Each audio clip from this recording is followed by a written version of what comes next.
Hello everyone, जय श्री कृष्ण। कैसे हैं भाई सब लोग? बढ़िया, फाइन। चलिए, तो जेई चैलेंजर सीरीज है हमारी बेटा ये, और इसमें इनऑर्गेनिक अब मैं आपको बताने जा रहा हूं कुछ पर्टिकुलर सेलेक्टेड टॉपिक्स में आपको क्लियर कराऊंगा।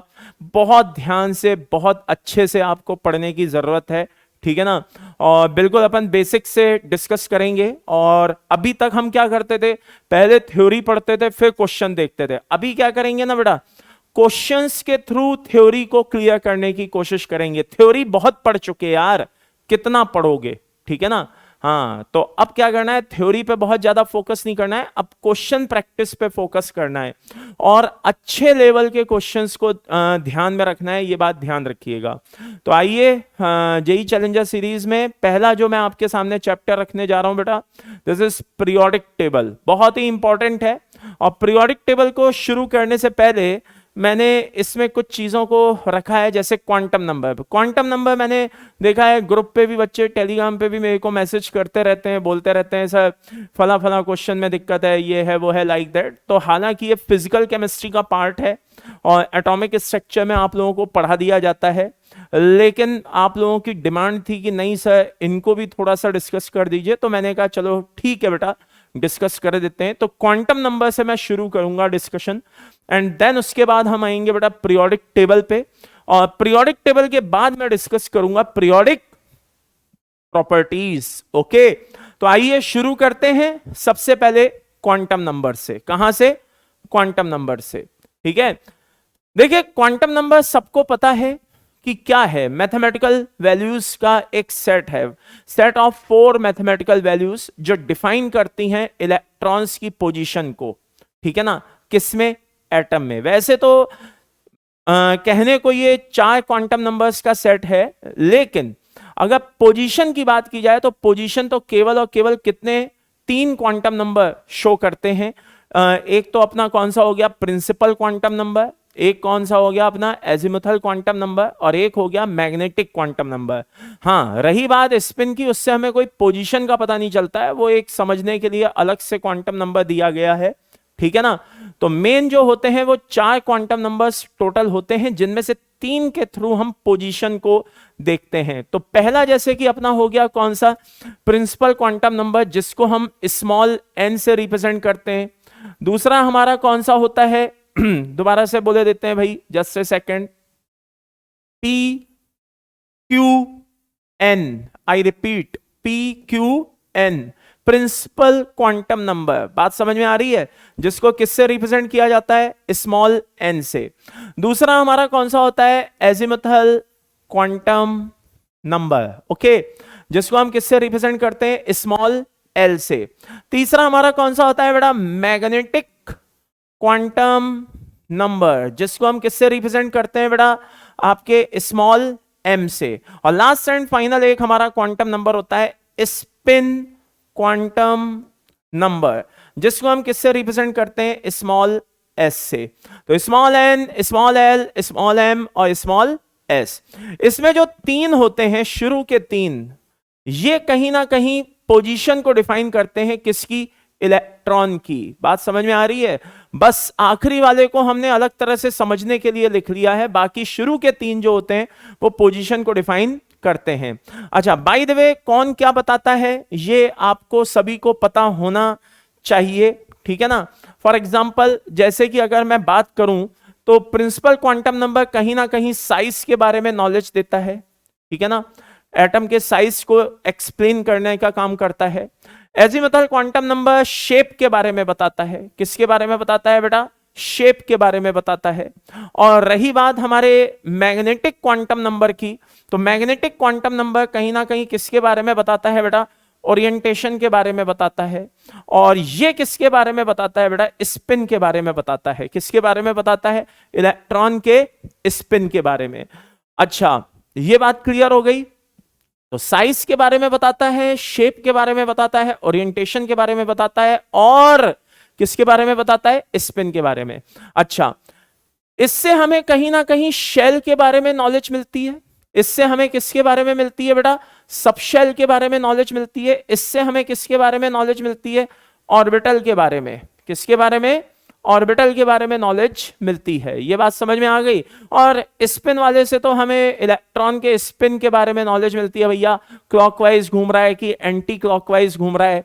This is clockwise while this is anti clockwise. ये बात समझ में आ गई कि भाई वो क्लॉकवाइज घूम रहा है या एंटी क्लॉकवाइज घूम रहा है, किस तरह से ये मूव कर रहा है। ये बात क्लियर है सभी को? चलिए, तो ये मेन क्वांटम नंबर्स होते हैं 4, जिनसे हमें काफी कुछ समझने को मिलता है। अब मैं चाहता हूं कि इसके बेसिस पे आप थोड़ा सा क्वेश्चन को समझने की कोशिश करें।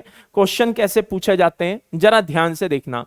कौन सा सेट है ना, जो क्वांटम नंबर्स को प्रॉपर वे में रिप्रेजेंट नहीं कर रहा है, मतलब कौन सा इनमें से क्या कहते हैं क्वांटम नंबर्स के चारों सेट हैं जो प्रॉपर किसी को भी रिप्रेजेंट नहीं कर रहे हैं। तो जरा ध्यान से देखिएगा, आपको करना कुछ नहीं है। जब भी इस तरह का कोई भी क्वेश्चन आए, आपको वीडियो को पॉज कर लेना है। क्या कर लेना है बेटा? वीडियो को पॉज कर लेना है, और वीडियो को पॉज करके तुरंत आपको उसका आंसर देखना है, और देन आपको मेरा एक्सप्लेनेशन देखना है कि मैंने उसके बारे में क्या एक्सप्लेनेशन दिया है। ओके, तो जल्दी से वीडियो को पॉज कर लीजिए और ध्यान रखिएगा 30 सेकेंड्स, आई रिपीट, कितना? 30 सेकेंड्स, ठीक है, या फिर 1 मिनट, इससे ज्यादा वीडियो पॉज नहीं होना चाहिए। यह बात ध्यान रखिएगा। यह नहीं कि भैया घर की खेती है, कोई दिक्कत नहीं, सर ने बोला है वीडियो पॉज करें, 5 मिनट तक वीडियो पॉज करके बैठे हुए हैं, 10 मिनट तक वीडियो को पॉज करके बैठे हैं और क्वेश्चन सोचने में लगे हैं। ध्यान रखिए, पेपर में इतना टाइम नहीं मिलता है, तो ये ईमानदारी आपको अपने साथ रखनी होगी। तो जब भी क्वेश्चन आए 30 सेकेंड्स, 45 सेकेंड्स या मैक्सिमम 1 मिनट क्या करें? वीडियो को पॉज करें और जल्दी से उसके बारे में सोचना शुरू करें। अगर आंसर पहले आ जाता है तो बहुत ही अच्छी बात है। जितना कम टाइम लोगे, आई रिपीट, वीडियो को जितना कम टाइम पॉज करोगे उतना फायदे में रहोगे। इसका मतलब कि आपकी क्वेश्चन प्रैक्टिस बहुत अच्छी चल रही है। तो देखिए कि आप कितने कम टाइम के लिए वीडियो को पॉज करते हैं और कितना जल्दी आंसर लाते हैं। तो होपफुली आपने वीडियो को पॉज कर लिया होगा, आंसर सोच लिया होगा कि भाई इसका आंसर क्या है। आइए हम इसको लॉजिकली समझने की कोशिश करते हैं। जरा ध्यान से सुनिएगा। क्या पहला वाला क्वांटम नंबर का जो प्रेजेंटेशन है वो सही है? हां, वो सही है। कैसे? जरा ध्यान से देखिएगा। ये S है, ये P है, ये D है और ये F है। L की वैल्यू इनके लिए 0, 1, 2 और 3 होती है। क्लियर है भाई? अच्छा, 4 का मतलब 4 शेल है और L इक्वल टू 3 है। 3 का मतलब ये 4D के बारे में बात कर रहा है, हां या ना? अच्छा, मैग्नेटिक क्वांटम नंबर जो है, अगर L की वैल्यू 3 है, आई रिपीट L की वैल्यू 3 है, तो M बराबर क्या होता है? -L 2 + L including 0। यस और नो? इंटीजर टाइप वैल्यूज चलती जाती हैं, -3, -2, -1, 0, +1, +2, +3। यस और नो? ओके, तो अगर यहां पे L की वैल्यू 3 दी हुई है तो M की वैल्यू -3 से लेकर के +3 कुछ भी हो सकती है।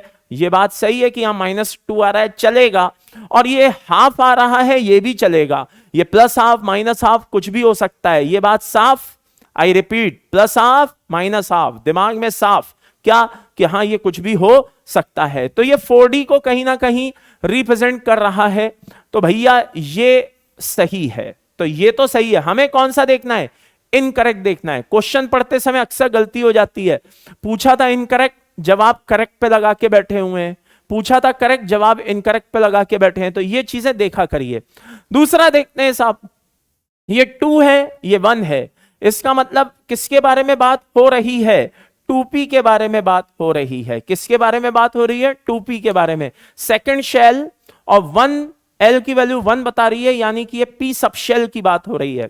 लेकिन M की वैल्यू जो है, अगर L इक्वल टू 1 है, आई रिपीट, अगर L इक्वल टू 1 है, तो M की वैल्यू जो है वो -1 से लेकर के +1 के बीच में कहीं ना कहीं होनी चाहिए थी। और यहां पे क्या हो रहा है भैया? यहां पे हो रहा है -2, तो यानी कि ये प्रेजेंटेशन सही नहीं है। तो एक आंसर तो हमें मिल गया 2। आइए 3 और 4 को भी देख लेते हैं कि वहां तो कुछ लोचा नहीं है। जरा ध्यान से देखिए, ये n की वैल्यू 3 है, l की वैल्यू 3 है, m की वैल्यू 1 है और ये प्लस हाफ है, प्लस हाफ है, माइनस हाफ है। एक बात साफ है कि उससे कोई फर्क नहीं पड़ता। लेकिन अगर m की वैल्यू 1 देखी जाए तो भैया उससे भी फर्क नहीं पड़ता, क्योंकि l इक्वल टू 3 है, तो m की वैल्यू -3 से लेकर के +3 तक कुछ भी हो सकती है, इंक्लूडिंग 0। तो यहां पे क्या है, +1 है, चलेगा साहब, ये भी चलेगा। लेकिन ये 3 है और ये भी 3 है, ये दोनों वैल्यू सेम नहीं हो सकती। आई रिपीट, ये दोनों वैल्यू सेम नहीं हो सकती। ये बात समझ में आ गई? Just a second. ये दोनों वैल्यू सेम नहीं हो सकती, n और l कभी भी सेम नहीं हो सकता, ये बात ध्यान रखिएगा। क्लियर है भाई? हाँ, n और l की वैल्यू कभी भी सेम नहीं हो सकती। आप क्या बोलते हो, l equal to 0 to n-1 बोलते हो? हाँ सर बोलते हैं। तो जब आप बोलते हो इसका मतलब यही बोलते हो कि l हमेशा n से कम ही होगा। तो ये दोनों इक्वल नहीं हो सकते, ना l ज्यादा हो सकता है ना बराबर हो सकता है, उसको n से हमेशा कम ही होना होगा। तो कुल मिलाकर के ये भी नहीं होगा, तो ये भी क्या हो गया भैया, इनकरेक्ट हो गया। ये भी क्या हो गया, इनकरेक्ट हो गया। क्लियर है? बहुत अच्छे से समझ में आ रहा है। तो ये l इक्वल टू 3 का मतलब था f। क्या आपने कभी किसी ने 3f सुना है? नहीं सुना सर, हमने तो कभी नहीं सुना है। तो अब सुनोगे भी नहीं, क्योंकि ऐसा होता भी नहीं है। नाउ नेक्स्ट आता है बेटा 5, 6, -5 और हाफ। देखिए 6 है l की वैल्यू, तो एक बात फिक्स है कि m की वैल्यू -6 से +6 कुछ भी हो सकती है। लेकिन मैंने अभी कहा ना कि n कभी भी, आई रिपीट, n और l का अगर रिलेशन देखा जाए तो n कभी भी l के इक्वल नहीं होगा। n और l में ये रिलेशन कभी नहीं होगा। अगर कुछ होगा तो क्या होगा, ये होगा। तो यहां पे भी ये चीज क्या होती हुई नजर आ रही है लाला, गलत होती हुई नजर आ रही है। तो कुल मिलाकर के फाइनल आंसर इसके जो आ रहे हैं, अगर इनकरेक्ट प्रेजेंटेशन की बात की जाए, किसकी बात की जाए बेटा, इनकरेक्ट प्रेजेंटेशन की बात की जाए, तो इस तरह के क्वेश्चन पूछ दिए जाते हैं। तो अब आपको समझ में आ गया होगा कि पहला प्रेजेंटेशन तो सही है, बाकी प्रेजेंटेशन क्या है, गलत है। चलिए आगे बढ़ते हैं, नेक्स्ट पॉइंट पे चलते हैं। बहुत ध्यान से क्वेश्चन को पढ़िएगा और जल्दी से मुझे आंसर दीजिएगा कि एसपीडीएफ जो हैं आपके सामने दिए हुए हैं ऑर्बिटल्स, इनमें टोटल नंबर ऑफ इलेक्ट्रॉन्स बताइए कि एस में कितने होते हैं, पी में कितने होते हैं, डी में कितने होते हैं, एफ में कितने होते हैं। तो जल्दी से क्या कहते हैं, फाइनल इसका आंसर सोच दीजिए वीडियो को पॉज करके। अब मैं आपको बता दूं, बहुत से बच्चे ओवर कॉन्फिडेंट होंगे और उन्होंने बोला होगा सर इसके लिए तो हमें वीडियो पॉज करने की जरूरत ही नहीं पड़ी। मैसेज करके जरूर बताना मेरे को, हाँ, कि कितने ऐसे धुरंधर थे जिनको वीडियो पॉज करने की जरूरत नहीं पड़ी। ठीक है ना बेटा, बूढ़े बुजुर्गों ने बोल दिया है क्या कि जल्दी का काम शैतान का काम होता है। तो एक्चुअल में होता क्या है कि आता तो हमें सब कुछ है, लेकिन बस होता क्या है कि हम बहुत जल्दी में होते हैं। ऐसा लगता है कि क्वेश्चन बस पहले हमने अटेम्प्ट कर लिया, जल्दी से आंसर दे दिया और मान लो हम बस जीत गए, हमें भारत रत्न की प्राप्ति हो जाएगी। तो ऐसा कुछ भी नहीं है। आप में से बहुतों ने इसका आंसर, मुझे पूरी उम्मीद है, ये दिया होगा, एस पी डी एफ। क्या दिया होगा, 2, 6, 10, 14, जो कि गलत है। जी हां, जो कि गलत है। जवाब बड़ा सीधा सा है, रीजन बड़ा सीधा सा है। मैंने यहां पे ऑर्बिटल पूछा है, मैंने यहां पे ऑर्बिटल पूछा है। बहुत से बच्चों ने बिना वीडियो को पॉज दिए क्या क्वेश्चन लाए हैं, ये कोई इंपॉर्टेंट क्वेश्चन है, ये तो लाओ हम बिना वीडियो पॉज किए दिए देते हैं। हो गया ना गलत, आ गया स्वाद। चलो अब इधर ध्यान से देखो भाई, एक्चुअल में ऑर्बिटल पूछा है। ऑर्बिटल चाहे एस ऑर्बिटल हो, चाहे पी ऑर्बिटल हो, डी ऑर्बिटल हो, एफ ऑर्बिटल हो, ठीक है ना। मेरी तरह बहुत सारे ज्ञानी पुरुष थे, ऐसे ही एक और भी थे जो जिनका नाम था क्या, पाउलीज एक्सक्लूजन प्रिंसिपल जिन्होंने दिया था। तो वो पाउलिंग चाचा पहले ही बोल गए थे कि एक ऑर्बिटल में मैक्सिमम 2 ही इलेक्ट्रॉन एकोमोडेट हो सकते हैं। तो भैया ऑर्बिटल किसी का भी हो, चाहे एस का हो, पी का हो, डी का हो, एफ का हो, किसी का भी हो, उसमें मैक्सिमम कितने इलेक्ट्रॉन एकोमोडेट हो सकते हैं? 2 इलेक्ट्रॉन एकोमोडेट हो सकते हैं। ऑर्बिटल में पूछा था, ना कि सबशेल में पूछा था। अगर सबशेल लिखा होता तो आप आंसर देते क्या? 2, 6, 10, 14। यहां पे आपने आंसर क्या दे दिया? गलत दे दिया। बहुतों ने गलत दिया होगा, मुझे पता है, ठीक है। और अच्छा है अगर आपने आंसर सही दे दिया भैया, बहुत अच्छी बात है, भारत रत्न घर पे भिजवा देंगे, चिंता मत करो, ठीक है ना। चलिए आगे बढ़ते हैं नेक्स्ट क्वेश्चन पे। अब नेक्स्ट क्वेश्चन जो आने वाला है, मुझे पता है सब अलर्ट हो जाएंगे, जल्दी से देख लीजिए। क्वेश्चन है, पी में पूछा है, जल्दी से बताइए कितने होंगे। तो अब इस समय मुझे पूरी उम्मीद है कि कुछ ने वीडियो को पॉज कर लिया होगा, कुछ अभी भी ऐसे धुरंधर होंगे जिन्होंने सोचा होगा अरे यार ये तो सिंपल है, इसको तो छोड़ो, इसमें क्या रखा है। बड़ा यहां पे भी आपको स्वाद आने वाला है, कुछ बच्चों को तो पक्का यहां पे स्वाद आने वाला है। उनके दिमाग में क्या घूम रहा है? उनके दिमाग में घूम रहा है एस, पी, डी और एफ, और ये होता है 2, ये होता है 6, ये होता है 10 और ये होता है 14, और उनके दिमाग में घूम रहा है क्या? ये, जो कि गलत है। बहुतों ने इसका आंसर क्या दे दिया होगा? 6 दे दिया होगा, जो कि गलत है भाई मेरे। वहां पे शेल पूछा है, शेल का मतलब होता है K L M N O P. ओहो, अच्छा ये था क्या?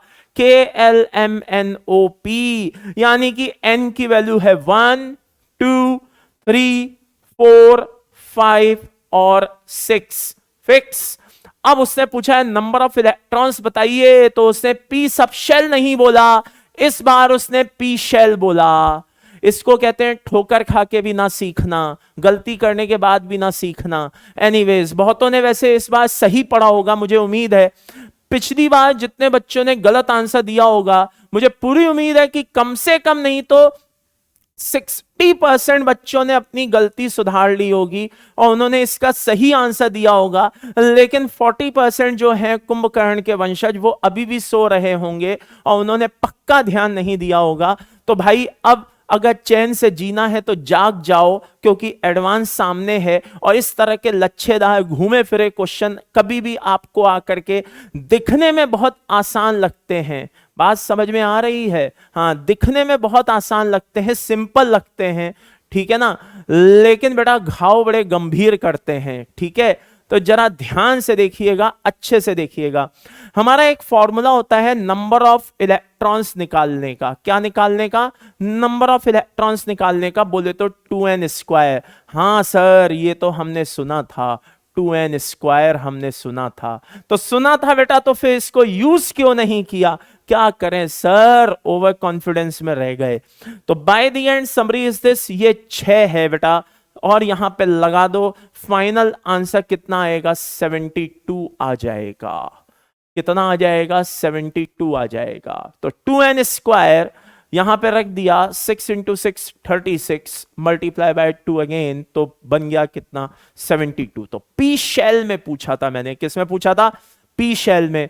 अब 2 बार ठोकर खाने के बाद तीसरी बार तो मुझे पूरी उम्मीद है कि तुम संभल ही गए होगे और संभल ही जाओगे। और इस समय तुम्हारे चेहरे पे एक प्यारी सी मुस्कान भी आ रही है जो मुझ तक पहुंच रही है।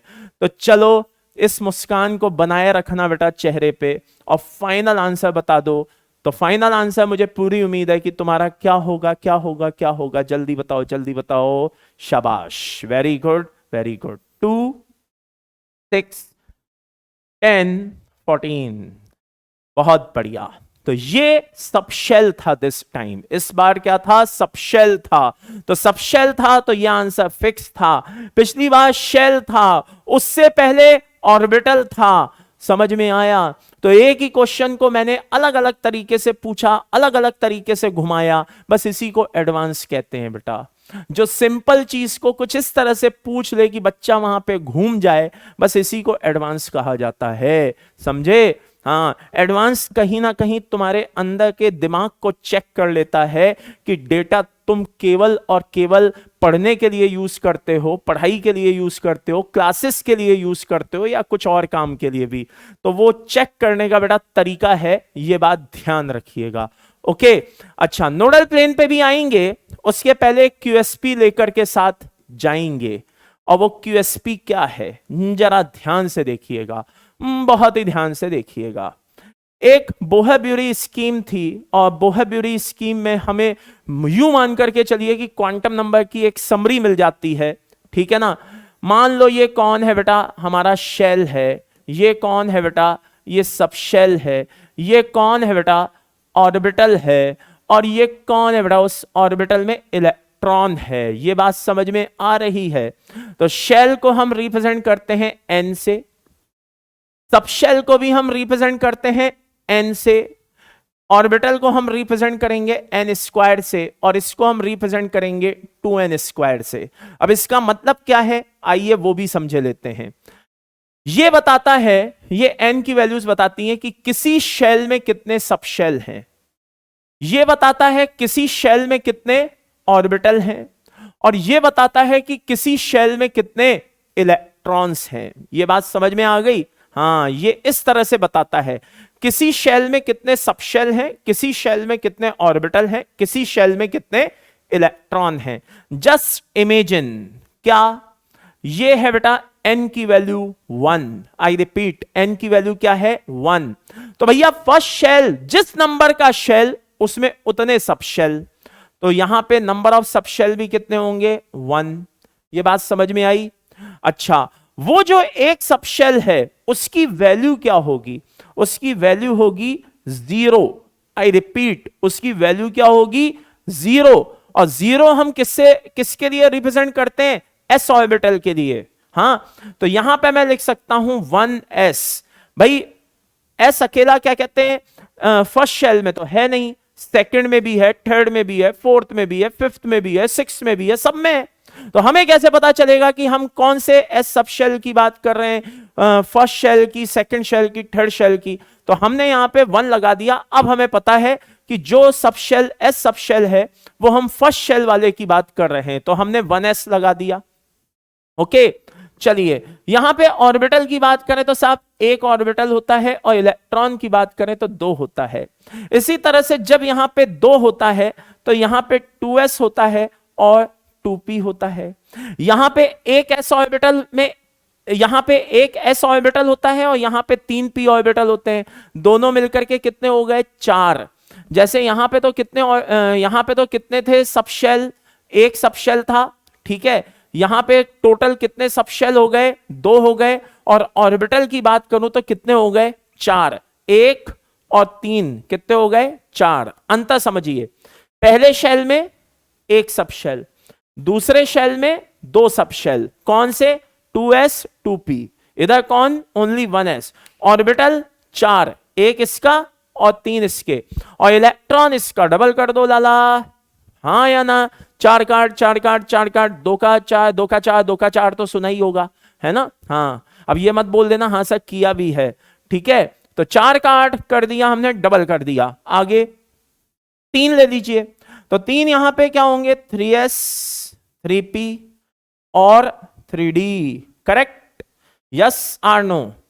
तो 3 वैल्यूज होंगी सब शेल की, कौन कौन सी, 3s 3p 3d होंगे। और कितने हो जाएंगे लाला 9, यस और नो। 1 3 5, ओके। और इसका डबल कर दीजिए 18, ओके। चलिए ये एक और ले लीजिए, क्या है 4, क्या है लाला 4, ओके। तो यहां पे कौन हो जाएगा 4s 4p 4d और 4f, यस और नो, ओके। तो by the end summary is this, सब शेल की कितनी वैल्यूज हो गई लाला 4 वैल्यूज हो गई, 4s 4p 4d 4f, okay. 0 1 2 3, yes और नो, फ्री। चलिए आगे कितने हो जाएंगे बेटा 16 हो जाएंगे, और ये कितना हो जाएगा 32 हो जाएगा। तो ये इस तरह से आप क्या कर सकते हैं, किसी शेल में कितने सब शेल, किसी शेल में कितने ऑर्बिटल, किसी शेल में कितने इलेक्ट्रॉन, ये सब आप निकाल सकते हैं। इसके साथ एक और भी चीज आपको पता होनी चाहिए। क्या पता होनी चाहिए, जरा ध्यान से देखना, कि किसी सब शेल में कितने ऑर्बिटल होते हैं, नंबर 1। नंबर 2, किसी सब शेल में कितने इलेक्ट्रॉन होते हैं, ये भी आपको पता होना चाहिए। तो इसको पता लगाने का फॉर्मूला है 2l+1, ओके, और इसको पता लगाने का फॉर्मूला है 2 इंटू 2l+1, जिसको आपने इस तरह से भी लिखे हुए देखा होगा, क्या, 4l+2। ये भी एक तरीका होता है, दोनों ही बातें सही है, ऐसे लिखो वैसे लिखो, बात एक ही है, ठीक है। अच्छा, तो मान लो कि हमारे पास क्या है, सबशेल है S, ओके।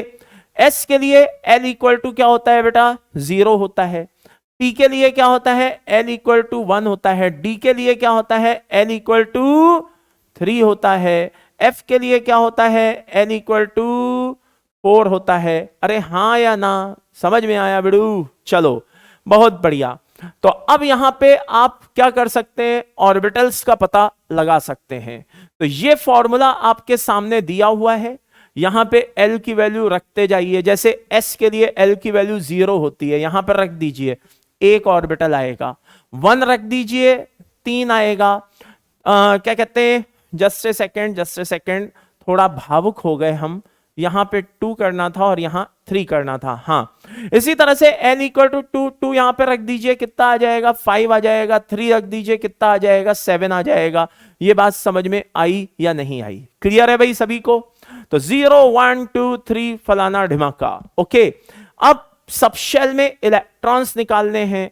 तो जैसा कि अभी अभी मैंने आपको बताया, क्या ये चीज एज इट इज कॉपी करना बनता है, कैसे, ऐसे। समझ में आया? इसको कहते हैं बेटा स्मार्ट वर्क। क्या बोलते हैं, स्मार्ट वर्क। समझ में आया Mona? This is called smart work, okay. चलो, तो by the end summary is this, ध्यान से सुनिए, बहुत ध्यान से सुनिए। यहां पे हमें L इक्वल टू क्या करना है, हाँ 0 करना है।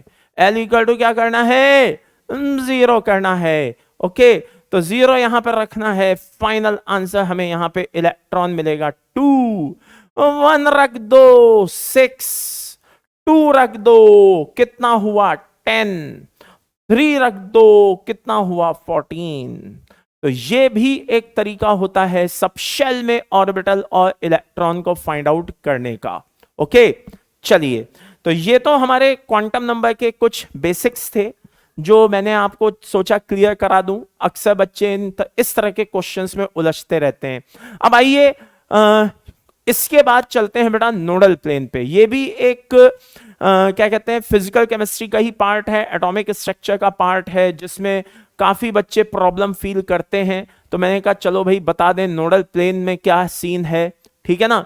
ये है बेटा s ऑर्बिटल अपना, ये है p ऑर्बिटल, ये है अपना d ऑर्बिटल, और ये है अपना f ऑर्बिटल, ठीक है। अच्छा, नोडल प्लेन की वैल्यूज ठीक वही होती हैं, है ना। इसके पीछे लॉजिक है, कोई और ट्रिक नहीं है, इसके पीछे लॉजिक भी है। नोडल प्लेन्स की वैल्यू एग्जैक्ट वही होती है जो L की वैल्यू होती है। जैसे L की वैल्यू इसके लिए क्या होती है, 0 1 2 और 3। ये बात समझ में आ गई? तो जैसे वो वैल्यूज होती हैं वैसे ही ये याद रखिए, ये भी होता है। अच्छा, नोडल प्लेन बेसिकली कहते किसे हैं, सबको पता होगा, एक ऐसी जगह जहां इलेक्ट्रॉन के मिलने की पॉसिबिलिटी 0 हो। मिनिमम मत बोल देना, मिनिमम का मतलब तो ये है होगी, थोड़ी ही होगी लेकिन होगी, गलत। मैं क्या कह रहा हूं, 0 होती ही नहीं है। ये बात समझ में आ गई? तो ये बात ध्यान रखिएगा, नोडल प्लेन की वैल्यूज ये होती हैं। हाँ, ये आपको पता होना चाहिए कि नोडल प्लेन कहां कहां होते हैं। फॉर एग्जाम्पल, p ऑर्बिटल है, 3 टाइप के होते हैं साहब, px, py और pz।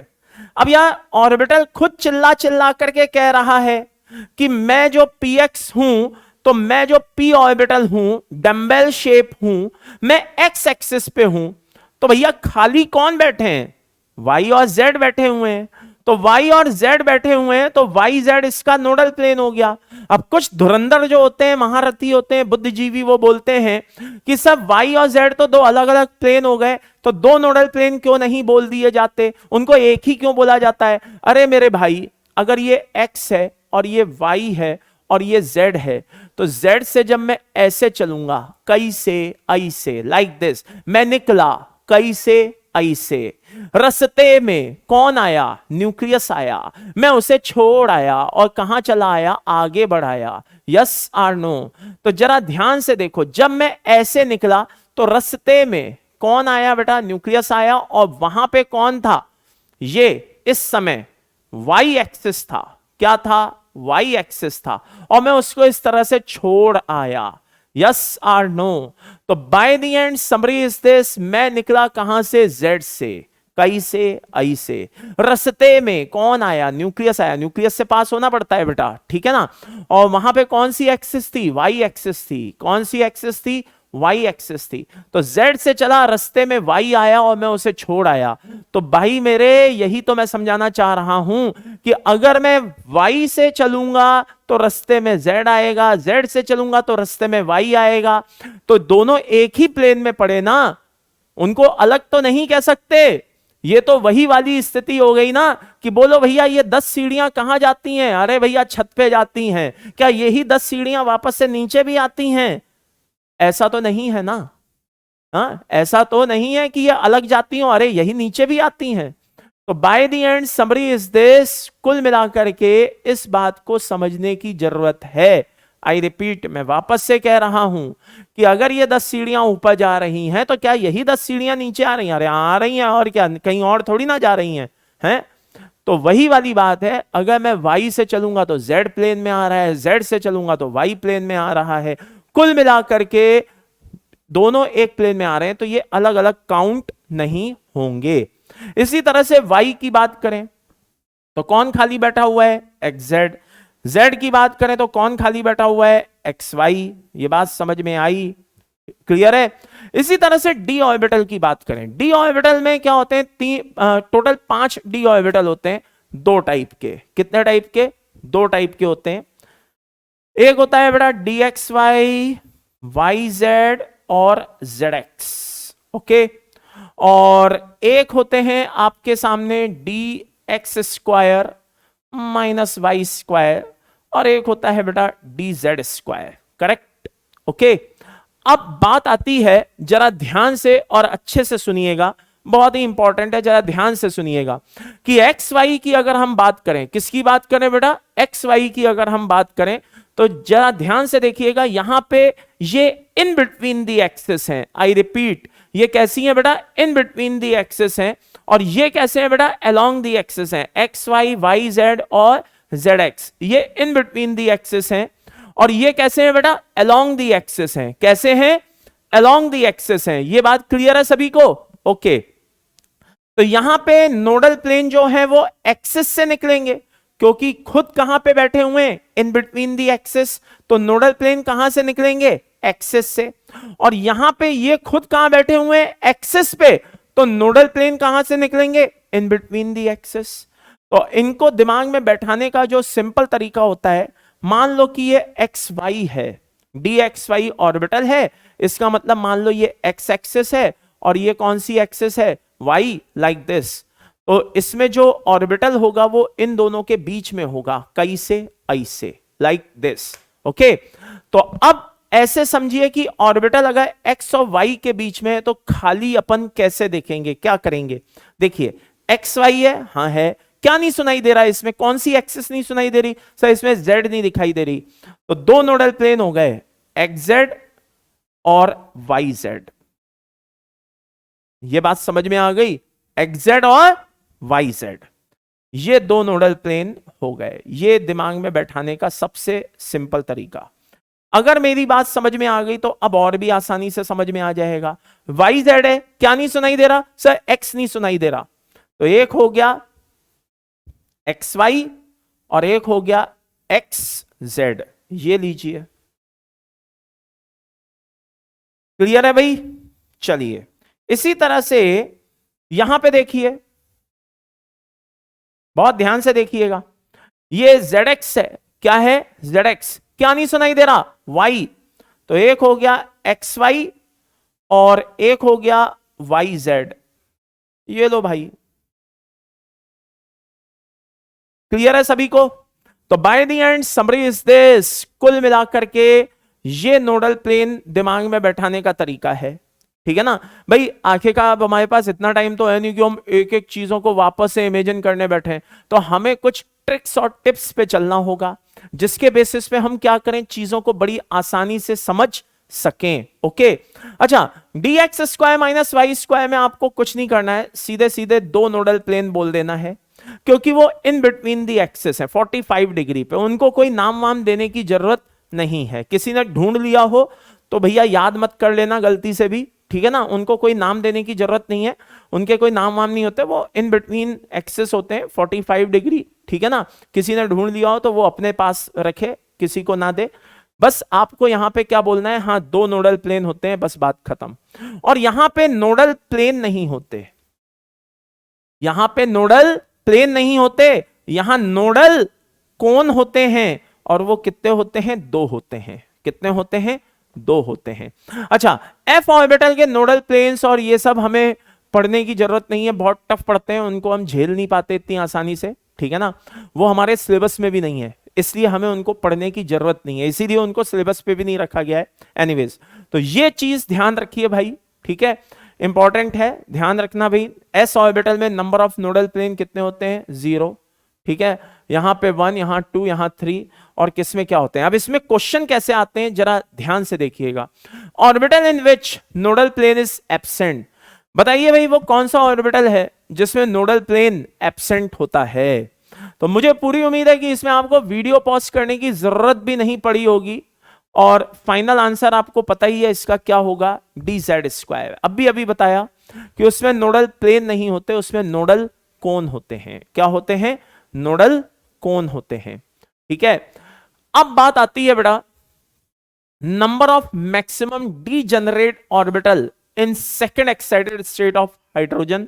और एक और क्वेश्चन है, आप में से बहुतों को लगा होगा कि ये क्वेश्चन तो वही है, नहीं, ध्यान से देखिए, वहां पे H माइनस लिखा है और पहले वाले क्वेश्चन में क्या लिखा है, H लिखा है। स्लाइड जब मैं बदलूंगा ना तो बहुत हल्का सा आपको डिफरेंस दिखाई देगा, पता ही नहीं चलेगा स्लाइड कब बदल गई। ये देखो, ध्यान से देखना, ये स्लाइड बदल गई भाई, और ये देखो दोबारा स्लाइड बदल गई, बहुत बारीक सा डिफरेंस है। और जितना बारीक डिफरेंस इस समय आपको स्लाइड में दिखाई दे रहा है, इतना ही बारीक डिफरेंस आपको इसके क्वेश्चन में भी देखना पड़ेगा और समझना पड़ेगा। क्या मतलब सर, देखिए राइट नाउ ये H है, H इलेक्ट्रॉनिक कॉन्फ़िगरेशन होता है 1s1।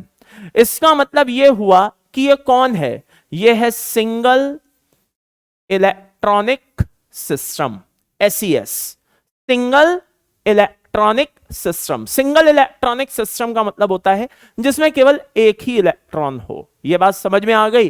तो हाइड्रोजन क्या है, अपने सिंगल इलेक्ट्रॉनिक सिस्टम की कैटेगरी में आता है, जिसमें एक इलेक्ट्रॉन हो, वो सिंगल इलेक्ट्रॉनिक सिस्टम की कैटेगरी में आता है। अब ऐसी कंडीशन में डीजेनरेट ऑर्बिटल्स हमें पता करने हैं। अब डीजेनरेट ऑर्बिटल्स कौन होते हैं, डीजेनरेट ऑर्बिटल्स वो होते हैं, ठीक है ना, आई रिपीट, अगर कोई आपसे पूछे कि भैया डीजेनरेट ऑर्बिटल क्या होते हैं, तो बता देना डीजेनरेट ऑर्बिटल होते हैं जिनके लिए, I repeat, n and l की वैल्यू कैसी होती है, सेम होती है। कुछ बुद्धिजीवी n प्लस l की वैल्यू सेम होती है बोल देते हैं, गलत, n प्लस l नहीं बोलना है, n एंड l बोलना है। तो n एंड l की वैल्यू क्या होती है लाला, आई रिपीट, सेम होती है, वो डीजेनरेट ऑर्बिटल कहलाते हैं। ये बात समझ में आ गई। लेकिन सुनिएगा ध्यान से, यहां पे सिंगल इलेक्ट्रॉनिक सिस्टम है, आई रिपीट, यहां पे कौन है, सिंगल इलेक्ट्रॉनिक सिस्टम है।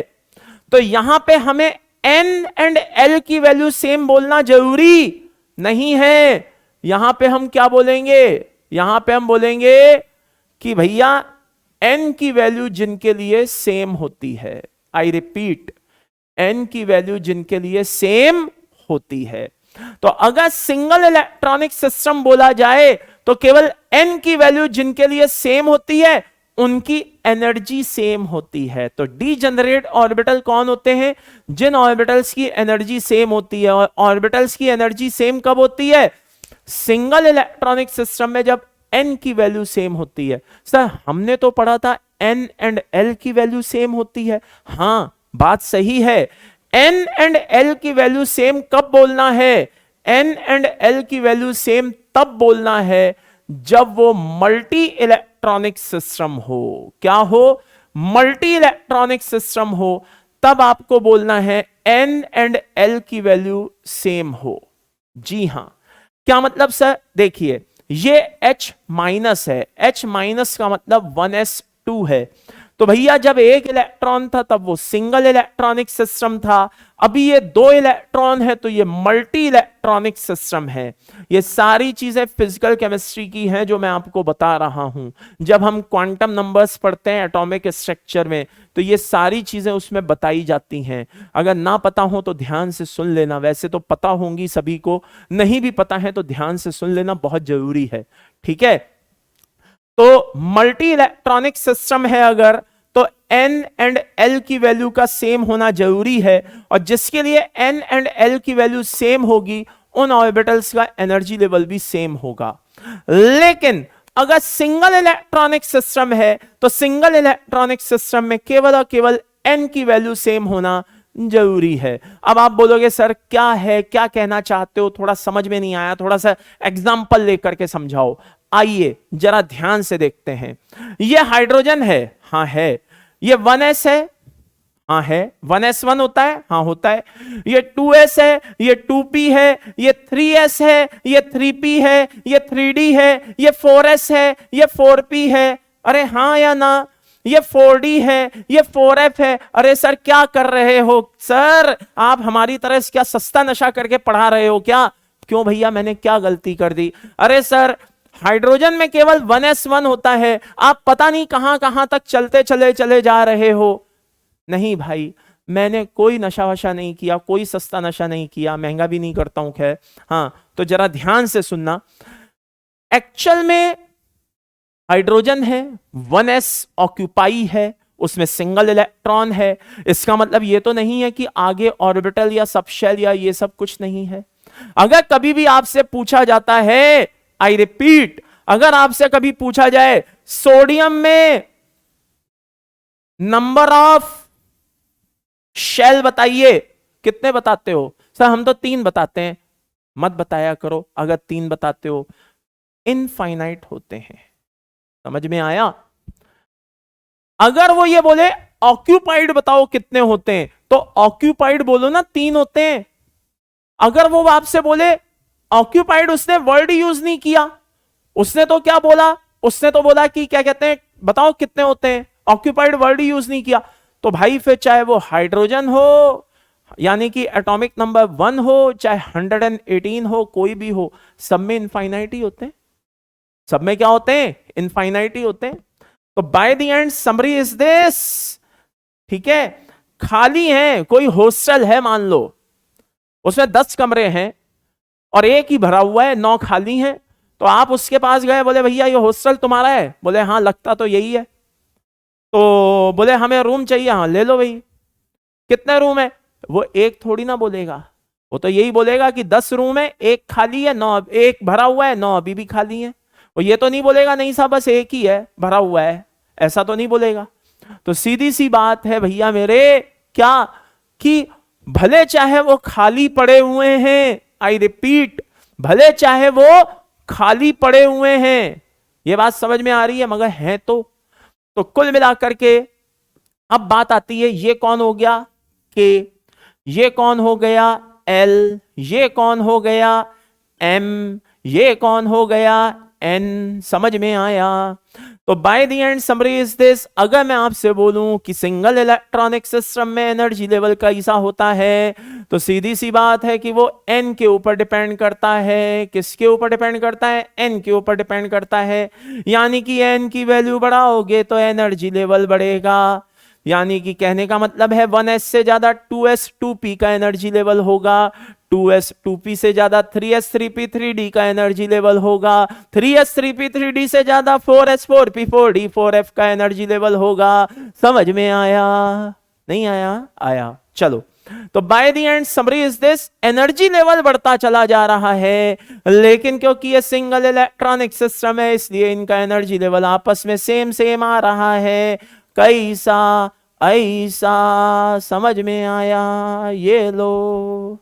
तो n की वैल्यू बढ़ने के साथ एनर्जी लेवल बढ़ रहा है, यानी कि 1s से ज्यादा इनका है, फिर उनका है, फिर उनका है। लेकिन आपस में कैसा है, जिन जिन के लिए n की वैल्यू सेम है, जिन जिन के लिए n की वैल्यू सेम है, उनका एनर्जी लेवल आपस में सेम है, उनका एनर्जी लेवल आपस में सेम है। ये बात समझ में आ गई सभी को। अब जो मैं आपको क्वेश्चन बताने जा रहा हूं, ट्रिकी क्वेश्चन, बहुत शानदार क्वेश्चन, आईआईटी में आया हुआ क्वेश्चन है। आप चाहें तो पुराने पेपर्स उठा करके देख लें, ठीक है ना। हाँ, तो पीवाईक्यू नामक अमृत होता है जिसको आप अक्सर, जिसका सेवन करते रहते हैं, PYQ, previous year question. Okay, तो एक बार उठा करके उनको भी देख लीजिए, आपको ये क्वेश्चन मिल जाएगा, अभी 4-5 साल पहले ही आया हुआ है, ठीक है ना। जरा ध्यान से देखिएगा बहुत अच्छे से। अगर बोला जाए क्या कि number of, maximum number of, थोड़ा लाइन में गड़बड़ हो गई, जरा ध्यान से सुनिएगा। मैक्सिमम नंबर ऑफ डीजेनरेट क्या कहते हैं, ऑर्बिटल्स पूछे हैं। Maximum number of degenerate orbitals पूछे गए हैं इन सेकंड एक्साइटेड स्टेट। आप समझिएगा, सेकंड एक्साइटेड स्टेट। तो मान लो कि ये इलेक्ट्रॉन यहां पे था, ये ग्राउंड स्टेट है। अब मैंने इसको जंप कराया, ये उछल करके यहां आया, ये 2s 2p में पड़ा हुआ है, इसके लिए 2s 2p दोनों बराबर हैं। ये क्या कहलाया बेटा, फर्स्ट एक्साइटेड स्टेट कहलाया। यहां से मैंने वापस से इसको जंप कराया, अब ये 3s 3p 3d किसी में भी आया, तीनों इसके लिए बराबर हैं, ठीक है ना। ये क्या कहलाया बेटा, सेकंड एक्साइटेड स्टेट कहलाया। क्या कहलाया, सेकंड एक्साइटेड स्टेट कहलाया। अब यहां पे हमने देखा कि डीजेनरेट ऑर्बिटल्स हैं। क्या है बेटा, डीजेनरेट ऑर्बिटल्स हैं। तो जरा ध्यान से अच्छे से समझिएगा कि डीजेनरेट ऑर्बिटल्स हैं, 3s है, 3p है, 3d है, ये है, वो है, फलाना एडमा का, है ना। इनका एनर्जी लेवल कैसा होगा, देखो भाई, 3s में क्या है, एक ऑर्बिटल, 3p में कितने हैं, 3 ऑर्बिटल, 3d में कितने हैं, 5 ऑर्बिटल, हाँ या ना। टोटल कितने हो गए, 9 ऑर्बिटल, यस आर नो। तो by the end summary is this, अगर आपसे पूछा जाए कि हाइड्रोजन, सुनना मेरी बात, जो कि एक सिंगल इलेक्ट्रॉनिक सिस्टम है, आई रिपीट, हाइड्रोजन जो कि एक क्या है बेटा, सिंगल इलेक्ट्रॉनिक सिस्टम है। तो अगर इस सिंगल इलेक्ट्रॉनिक सिस्टम में अगर आपसे पूछ लिया जाए, I repeat, single electronic system में आपसे पूछ लिया जाए कि सेकेंड एक्साइटेड स्टेट में बताइए maximum number of degenerate orbitals कितने हैं, तो maximum number of degenerate orbital जिन जिन के लिए n की वैल्यू सेम होगी वो सब एनर्जी में सेम होंगे और उनका टोटल 9 आएगा। लेकिन अगर वहीं पे मल्टी इलेक्ट्रॉनिक सिस्टम में अगर हम बात करें तो जरा ध्यान से देखिएगा, ये हाइड्रोजन माइनस है, यानी कि इसमें 2 इलेक्ट्रॉन है, मल्टी इलेक्ट्रॉनिक है। तो ये अगर 1s2 है और ये 2s है और ये 2p है और ये 3s है और ये 3p है और ये 3d है और आगे भी इसी तरह से है ना। तो सबसे पहले जब एक इलेक्ट्रॉन जंप करेगा तो वो जंप करके मान लो यहां पे आया, तो वो 2s और 2p उसके लिए सेम चीज नहीं है, वो उसके लिए अलग अलग बातें हैं। तो भैया 2s में जाएगा, ये इसका फर्स्ट एक्साइटेड स्टेट कहलाएगा। फिर और आगे जंप कराया तो ये 2p में आएगा और ये इसका सेकंड एक्साइटेड स्टेट कहलाएगा। तो 2p में जब आएगा तो यहां पे आपको 3p ऑर्बिटल दिखाई देंगे, 2p, आई रिपीट, कौन से, 2p में आपको 3p ऑर्बिटल दिखाई देंगे। इन तीनों के लिए n की वैल्यू कितनी है, 2, और l की वैल्यू कितनी है, L की वैल्यू है 1 1 1, करेक्ट। ये px, ये py, ये pz, तीनों के लिए n की वैल्यू 2, L की वैल्यू 1, यानी कि बात आ गई n एंड L क्या होना चाहिए, सेम होना चाहिए। तो इन तीनों ऑर्बिटल्स के लिए n की वैल्यू और L की value, I repeat, n and L, and लगाया है, प्लस नहीं लगाया, n एंड L की वैल्यू क्या होनी चाहिए, सेम होनी चाहिए।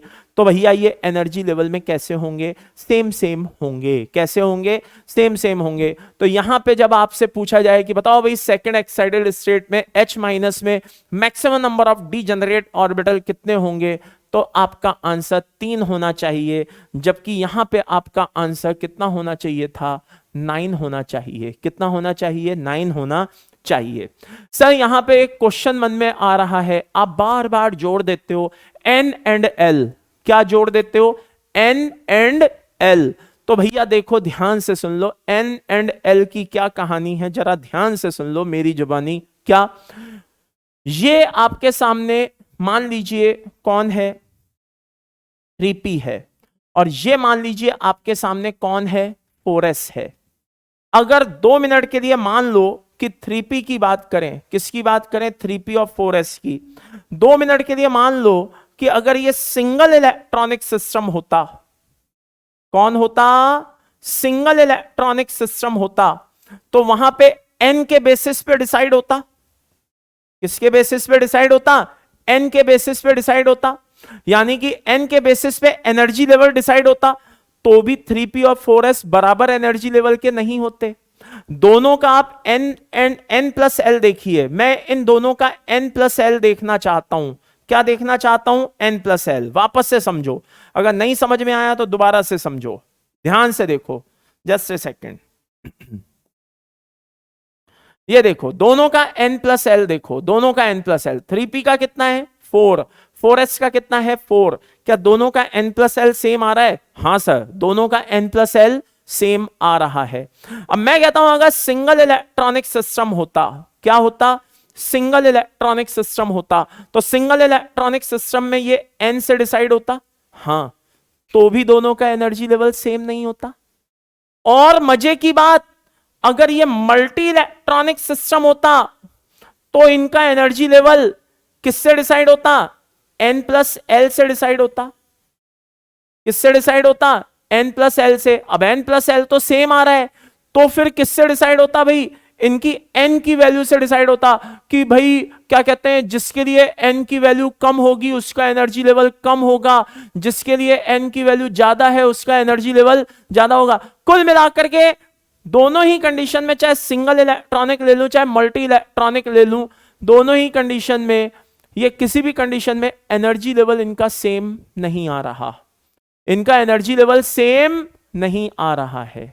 ये बात समझ में आ रही है, कहने का मतलब है चाहे सिंगल इलेक्ट्रॉनिक देख लूं चाहे मल्टी इलेक्ट्रॉनिक देख लूं, एनर्जी लेवल सेम नहीं आ रहा। तो जब एनर्जी लेवल सेम नहीं आ रहा तो ये आपस में डीजेनरेट ऑर्बिटल नहीं है, ये आपस में डीजेनरेट ऑर्बिटल्स नहीं है। ये बात समझ में आ गई, ये आपस में डीजेनरेट ऑर्बिटल्स नहीं है। तो डीजेनरेट ऑर्बिटल्स वही होते हैं जिनका एनर्जी लेवल सेम होता है।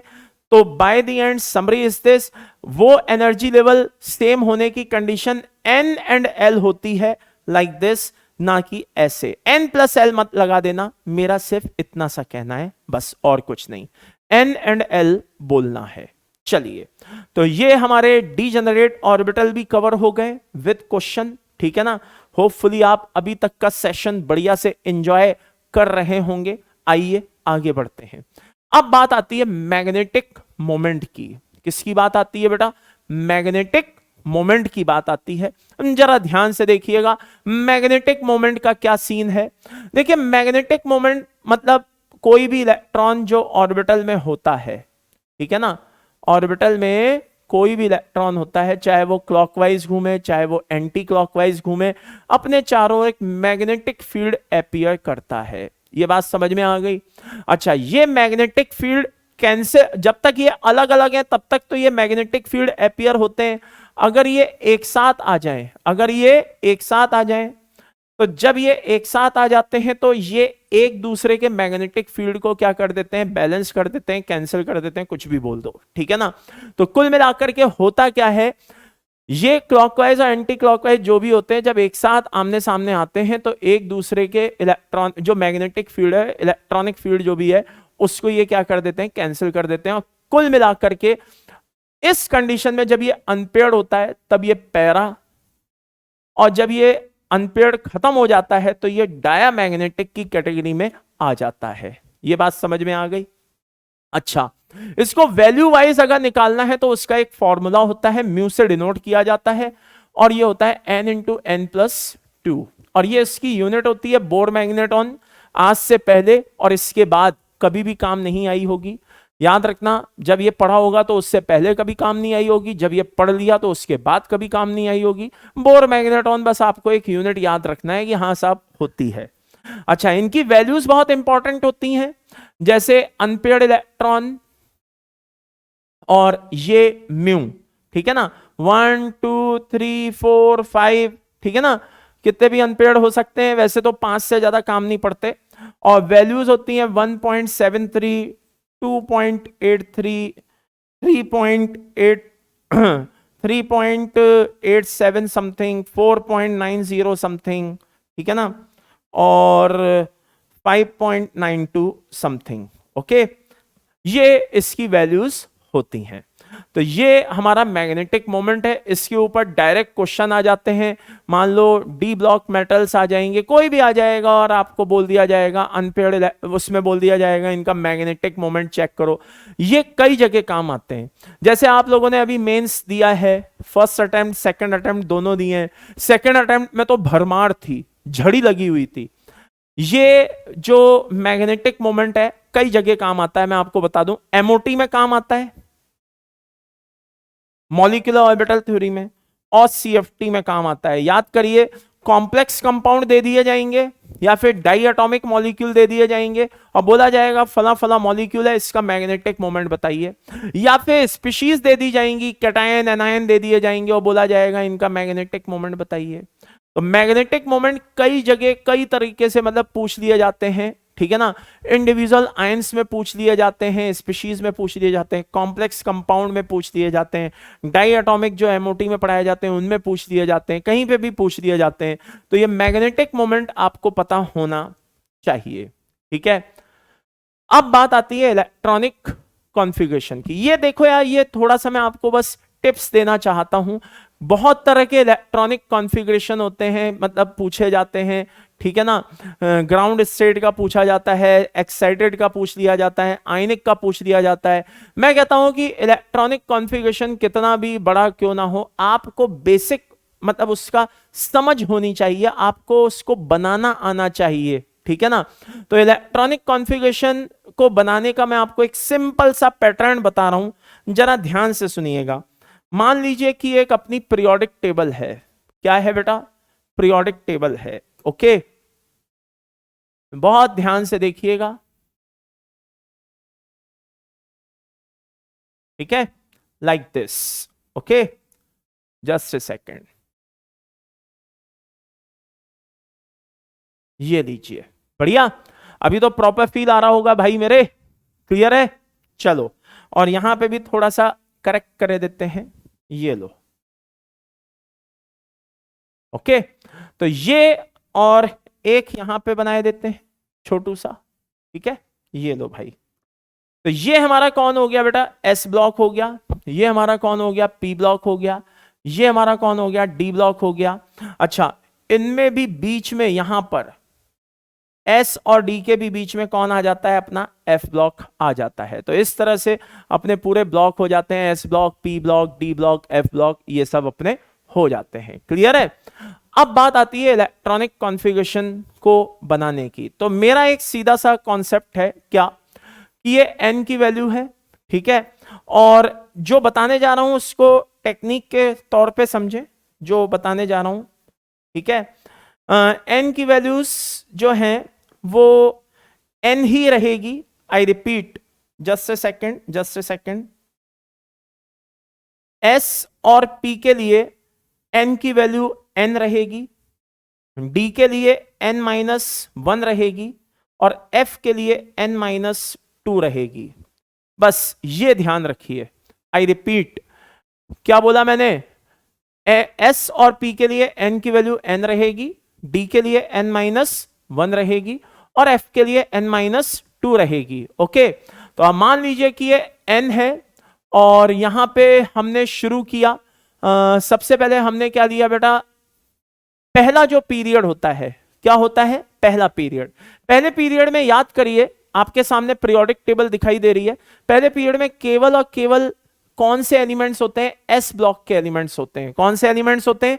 एस ब्लॉक के। अब कुछ बच्चे बोलेंगे अरे सर क्या बात कर रहे हो, पी ब्लॉक का भी तो होता है हीलियम। गलत। देखिए पीरियोडिक टेबल इलेक्ट्रॉनिक कॉन्फ़िगरेशन के बेस पर भी अरेंज की गई है। आई रिपीट, मैंने क्या बोला? इलेक्ट्रॉनिक कॉन्फ़िगरेशन के बेस पर भी अरेंज की गई है। मतलब एटॉमिक नंबर के बेस पे तो की है, साथ में इलेक्ट्रॉनिक कॉन्फ़िगरेशन को भी ध्यान में रखा गया है। तो इलेक्ट्रॉनिक कॉन्फ़िगरेशन और एटॉमिक नंबर दोनों को ध्यान में रख करके पीरियोडिक टेबल अरेंज की गई है। तो उसके हिसाब से अगर मैं बात करूं, आई रिपीट, अगर मैं उस हिसाब से बात करूं तो फॉर योर का इंफॉर्मेशन क्या कि हीलियम जो होता है वो कहीं ना कहीं on the basis of electronic configuration S block में काउंट होता है। हीलियम की पोजीशन फिक्स नहीं है, प्रॉपर्टीज के बेसिस पे उसको पी ब्लॉक में रख देते हैं, कॉन्फ़िगरेशन के बेसिस पे उसको एस ब्लॉक में रख देते हैं। तो यहां बात चल रही है कॉन्फ़िगरेशन की, तो कॉन्फ़िगरेशन के बेसिस पे वो किसका पार्ट होगा? हीलियम एस ब्लॉक का पार्ट होगा। तो यहां पे पहले वाले पीरियड में एस ब्लॉक के ही एलिमेंट कंसीडर होते हैं। तो यहां पे मैंने सिर्फ क्या लिख दिया? एस लिख दिया। ओके, अच्छा, फिर दूसरे में चलूं, जरा ध्यान से देखते जाना। ये सेकंड पीरियड की बात आ रही है, एन यहां पे क्या है? Second period. सेकंड पीरियड की बात आ रही है। सेकंड पीरियड में एस भी होता है और पी भी होता है। फिर थर्ड पीरियड की बात आ रही है, उसमें एस ब्लॉक के एलिमेंट्स भी होते हैं, पी ब्लॉक के एलिमेंट्स भी होते हैं। फिर ये 4, 5, 6 और 7। 4, 5 में क्या होता है? 4, 5 में एस भी होता है, पी भी होता है, लेकिन बीच में डी की एंट्री हो जाती है। फिर वही काम यहां पे भी होता है। यस और नो? देन उसके बाद 6th और 7th में क्या होता है? 6th और 7th में एस भी होता है, पी भी होता है। यह बात समझ में आ रही है? डी भी होता है, बीच में एंट्री हो जाती है एफ की, और यही काम यहां पे भी होता है। यस और नो? अब फर्स्ट पीरियड में जो है केवल एस ब्लॉक के एलिमेंट पाए जाते हैं। तो यहां पे हमने ये 1s इसको लिख दिया, क्योंकि मैंने पहले ही बोला था एस और पी के लिए n की वैल्यू n ही रहेगी। तो n की वैल्यू कितनी है? 1, तो 1 ही रही। ये 2 है तो ये भी 2 रहेगी, ये भी 2 रहेगी। ये 3 है तो ये भी 3 और ये भी 3 रहेगी।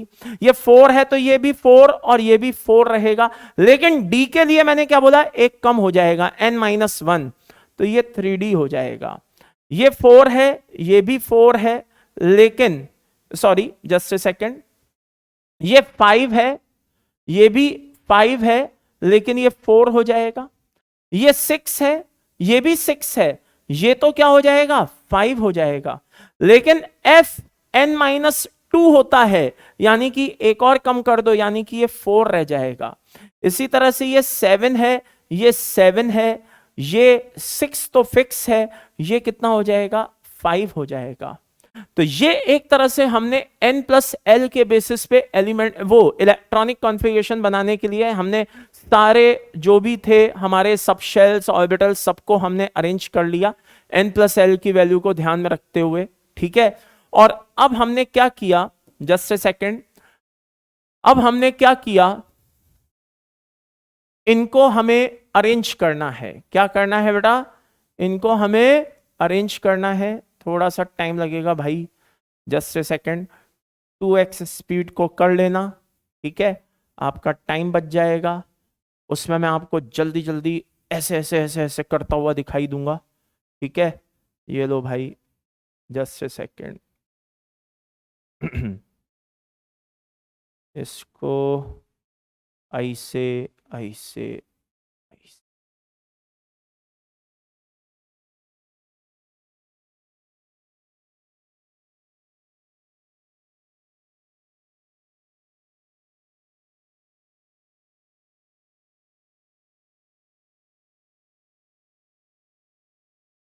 ये लो।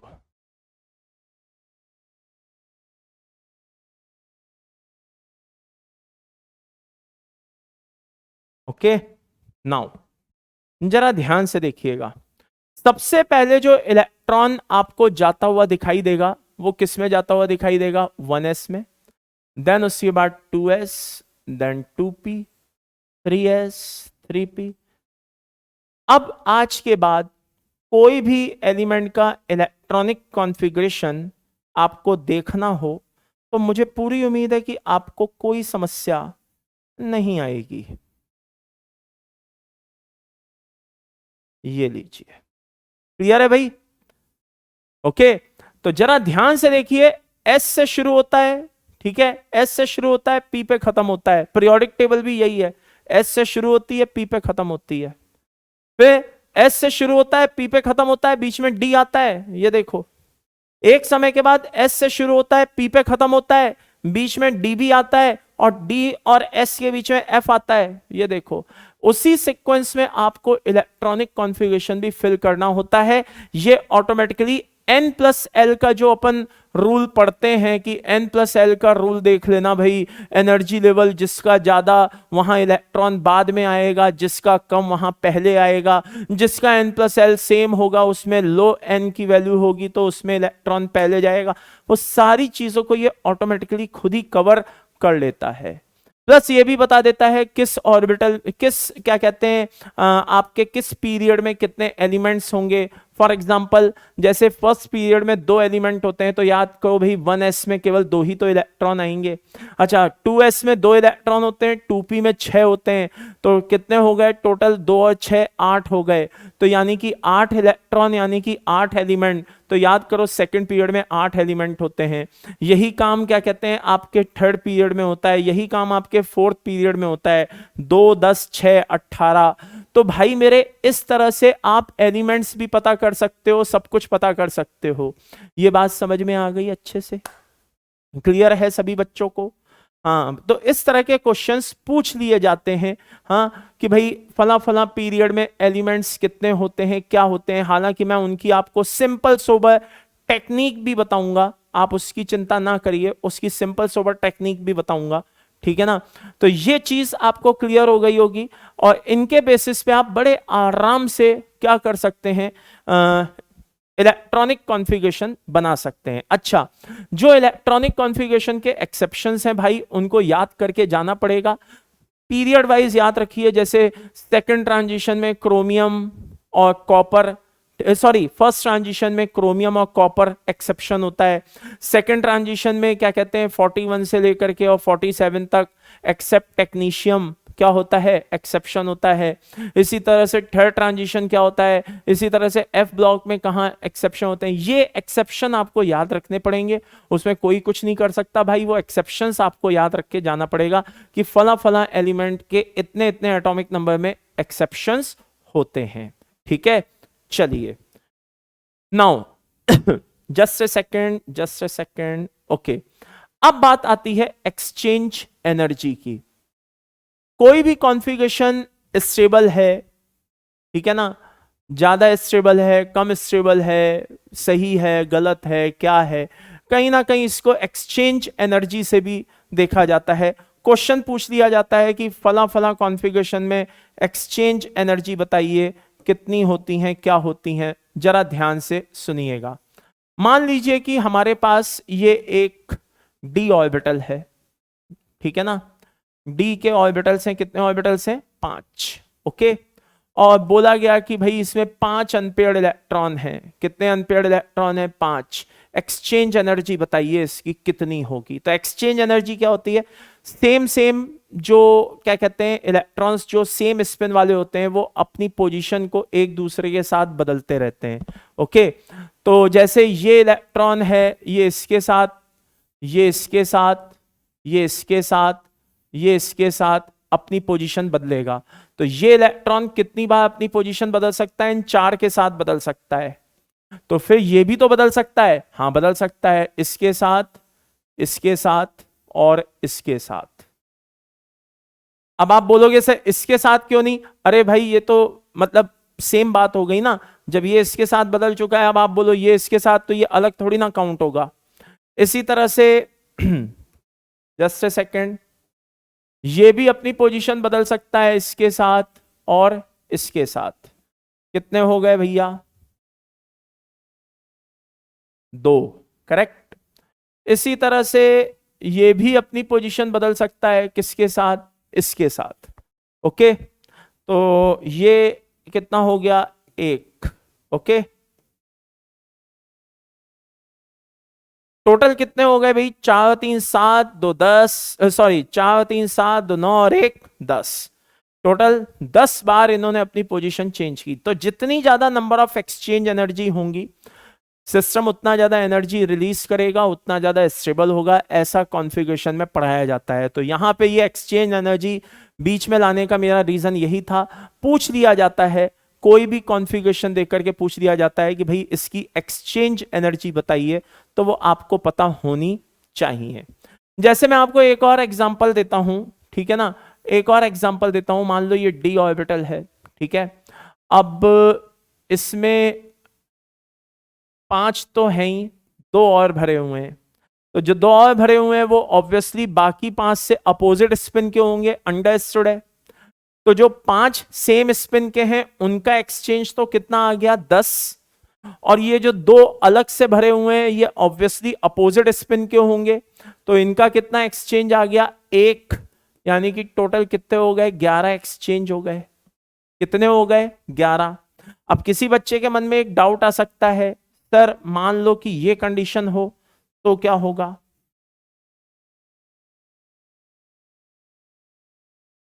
तो भाई ये होगा कि जो 5 सेम स्पिन वाले हैं उनका तो 10 एक्सचेंज एनर्जी होगा, और जो एक अपोजिट स्पिन वाला है वो किसी के साथ अपनी पोजीशन को चेंज नहीं कर सकता। तो इसका फाइनल आंसर क्या रह जाएगा, 10 ही रह जाएगा। कितना रह जाएगा, 10।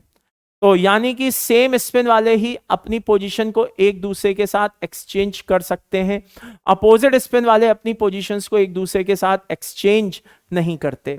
अब आप बोलोगे सर कभी कोई गलती ना हो, कुछ इसकी सिंपल सोबर टेक्निक है। बिल्कुल है। क्या, नंबर ऑफ ई बोले तो एक्सचेंज एनर्जी निकालने का जो फॉर्मूला है वो है n into n -1 divide by 2। ये बात समझ में आ रही है, ये फॉर्मूला है। क्या मतलब, जरा ध्यान से देखना। n है यहां पर number of same spin electron. For example कितने इलेक्ट्रॉन दिखाई दे रहे हैं, 5। तो यहां पर रख दो भैया 5। तो ये 5 रखा, ये 4 हो गया, 5 - 1 4 हो गया, और डिवाइड बाय 2 हो गया। तो मेरे हिसाब से सबको समझ में आ गया होगा कि आंसर इसका 10 हो गया। यस और नो। तो ये एक्सचेंज एनर्जी निकालने का एक बहुत सिंपल सा फॉर्मूला होता है, ठीक है ना। ये आप यूज कर सकते हैं, ठीक है।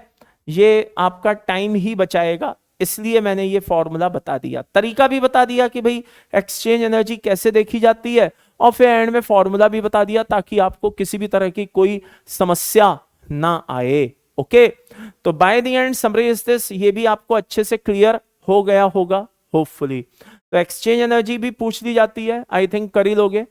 अब बात आती है बेटा पीरियोडिक टेबल की। किसकी बात आती है, ये मैंने थोड़ा क्वांटम नंबर को टच किया था। अभी तक जितने भी पॉइंट्स थे वो सारे के सारे फिजिकल केमिस्ट्री के चल रहे थे। फिजिकल केमिस्ट्री में ये सारी चीजें आपको बता दी जाती हैं, और मैंने ये सारी बातें आपको इसलिए बताई ताकि आपको पता रहे कि हाँ यार, पीरियोडिक टेबल पढ़ने से पहले आपको इन चीजों पे कमांड होना चाहिए। कई बार आपने नोटिस किया होगा पीरियोडिक टेबल बहुत से बच्चों को रटने वाली फील आती है, ठीक है ना।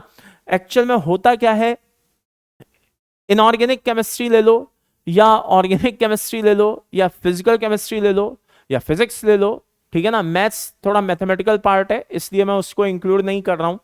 देखिए होता क्या है, सबसे पहले डेटा आता है, ठीक है, देन उसका एनालिसिस किया जाता है, और जो डेटा आया जिसका एनालिसिस किया, उसके एनालिसिस के बाद उसके लिए लॉजिक्स निकाले जाते हैं। तो हमें क्या है, हमें डेटा तो बता दिया जाता है, लेकिन ना हमें उसका एनालिसिस करने का हमारे पास समय नहीं होता, और लॉजिक हमें प्रॉपर दिए नहीं जाते, ठीक है। इसलिए डेटा अगर आपको सामने बता दिया गया है और उसके लॉजिक्स नहीं बताए गए, उसके एनालिसिस नहीं बताए गए, तो ऑब्वियसली फिर वो जो डेटा है वो आपको याद ही करना पड़ेगा, ठीक है। इसलिए इनऑर्गेनिक स्पेशली रटने वाली चीज लगने लगती है, क्योंकि कहते हैं ना किसी इंसान को मतलब बोला जाता है ना कि कम से कम बोलो, ज्यादा सफाई दोगे तो शक हो जाएगा। तो वही वाली बात है कि इनऑर्गेनिक इतनी ज्यादा लॉजिकल है, इतनी ज्यादा लॉजिकल है कि जब उसमें लॉजिक्स देने की बारी आती है तो वो इलॉजिकल फील होने शुरू हो जाती है। और उससे प्रॉब्लम बस इतनी सी आती है, क्या प्रॉब्लम दोनों तरफ से आती है। प्रॉब्लम दोनों तरफ से मतलब एक है टीचर, वो सोचता है कि यार कितने लॉजिक्स दूं, दूसरा बच्चा जो होता है वो सोचता है कितने लॉजिक्स समझूं। तो होता क्या है, ज्यादा लॉजिकल होने की वजह से चीजें इलॉजिकल फील आने लगती हैं। तो इसका सबसे अच्छा तोड़ क्या है, सबसे अच्छा तोड़ है भाई, हाँ, कि कम शब्दों में ज्यादा चीजों को समझो लॉजिक्स के साथ, तो सारी चीजें बहुत अच्छे से समझ में आने लगती हैं।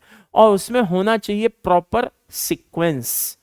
तो इसीलिए मैंने पीरियोडिक टेबल में चाहता, पीरियोडिक प्रॉपर्टी में चाहता, तो मैं बड़े आराम से पहले मतलब 1 घंटे और कितने मिनट हो गए भैया, 15 मिनट हो गए, 1 घंटे और 15 मिनट के आसपास हो चुका है टाइम, ठीक है ना। इतने समय में मैं बड़े आराम से अभी पीरियोडिक टेबल पूरी खत्म करके पीरियोडिक प्रॉपर्टीज पे आ चुका होता, ठीक है। लेकिन नहीं, मैंने क्या किया, पहले उन बेसिक्स को देखा, उन चीजों को देखा जो आपको समझना बहुत जरूरी है, ठीक है ना। पहले मैंने उन पे फोकस किया, ओके। तो इसीलिए मैं आपसे कहता हूं कि सीक्वेंस बहुत जरूरी होता है।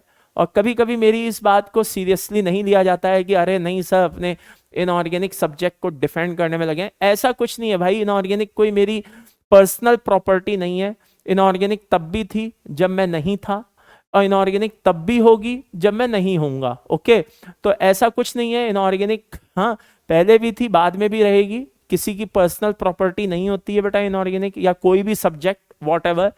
बस दिल से ये बात समझा रहा हूं, ईमानदारी से ये कह रहा हूं कि अगर अभी भी वक्त है, इसलिए कह रहा हूं।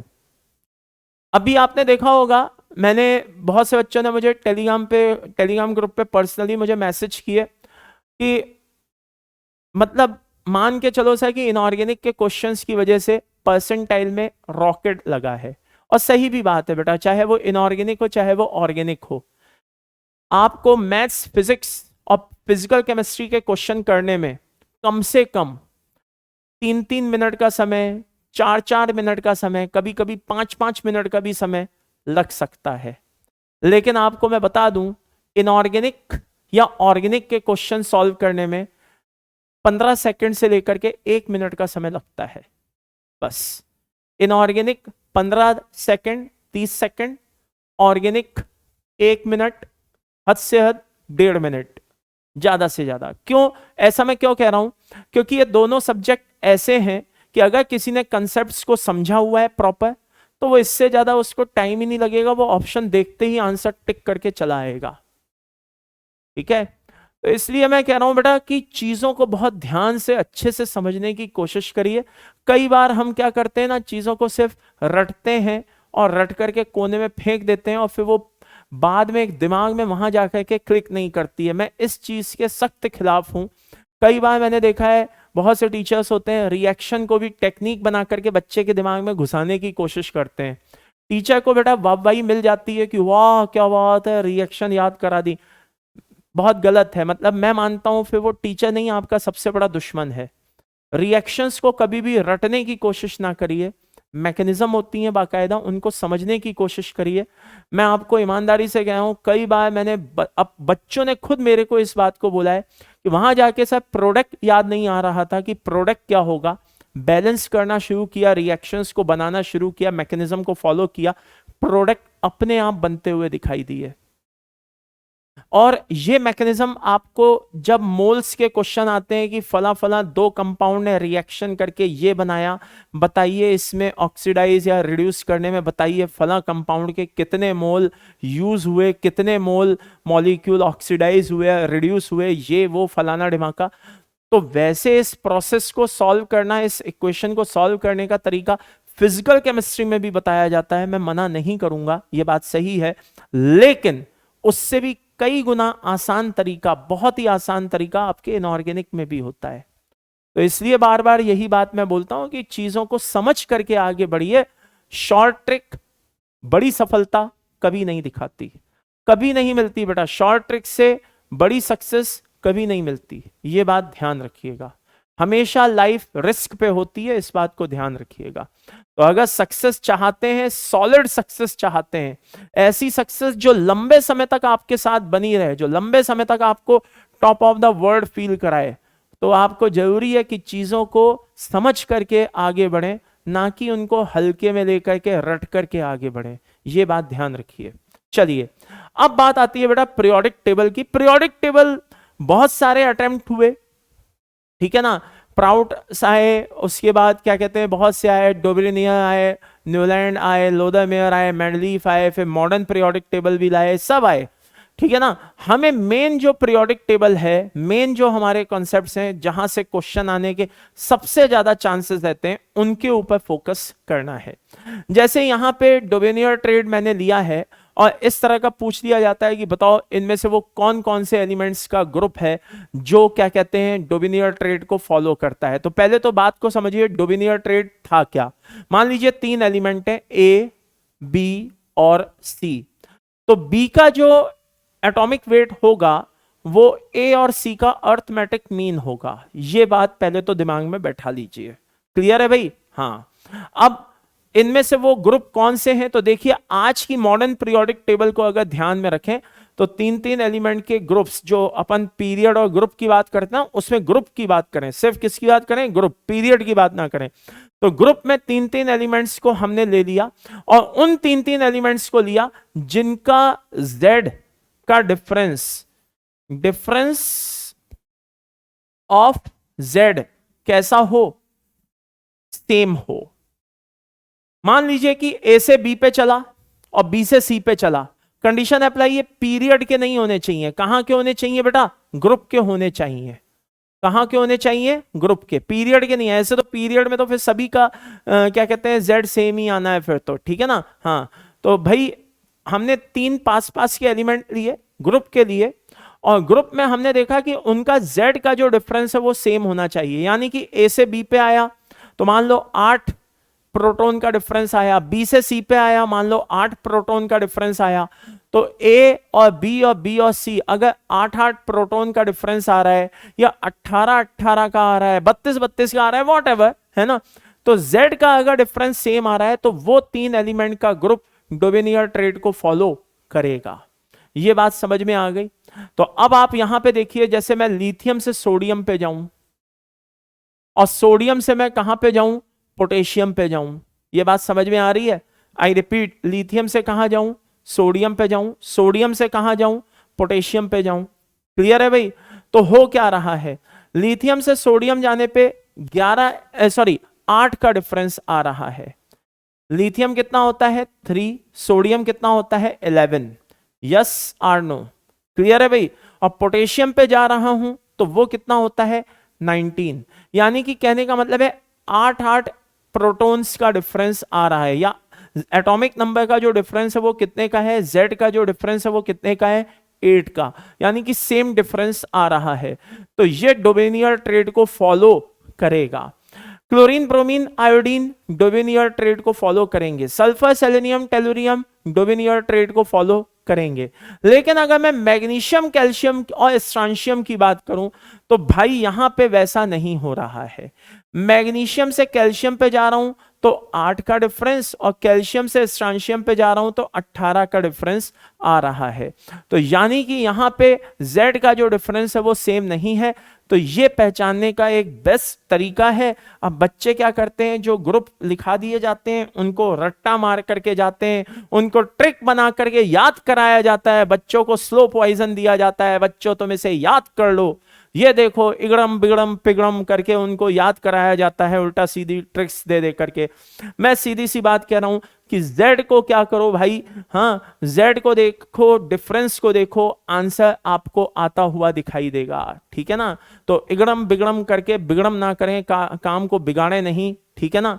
हाँ, उसको सिंपल सोबर वे में समझने की कोशिश करिए। आगे बढ़ते हैं।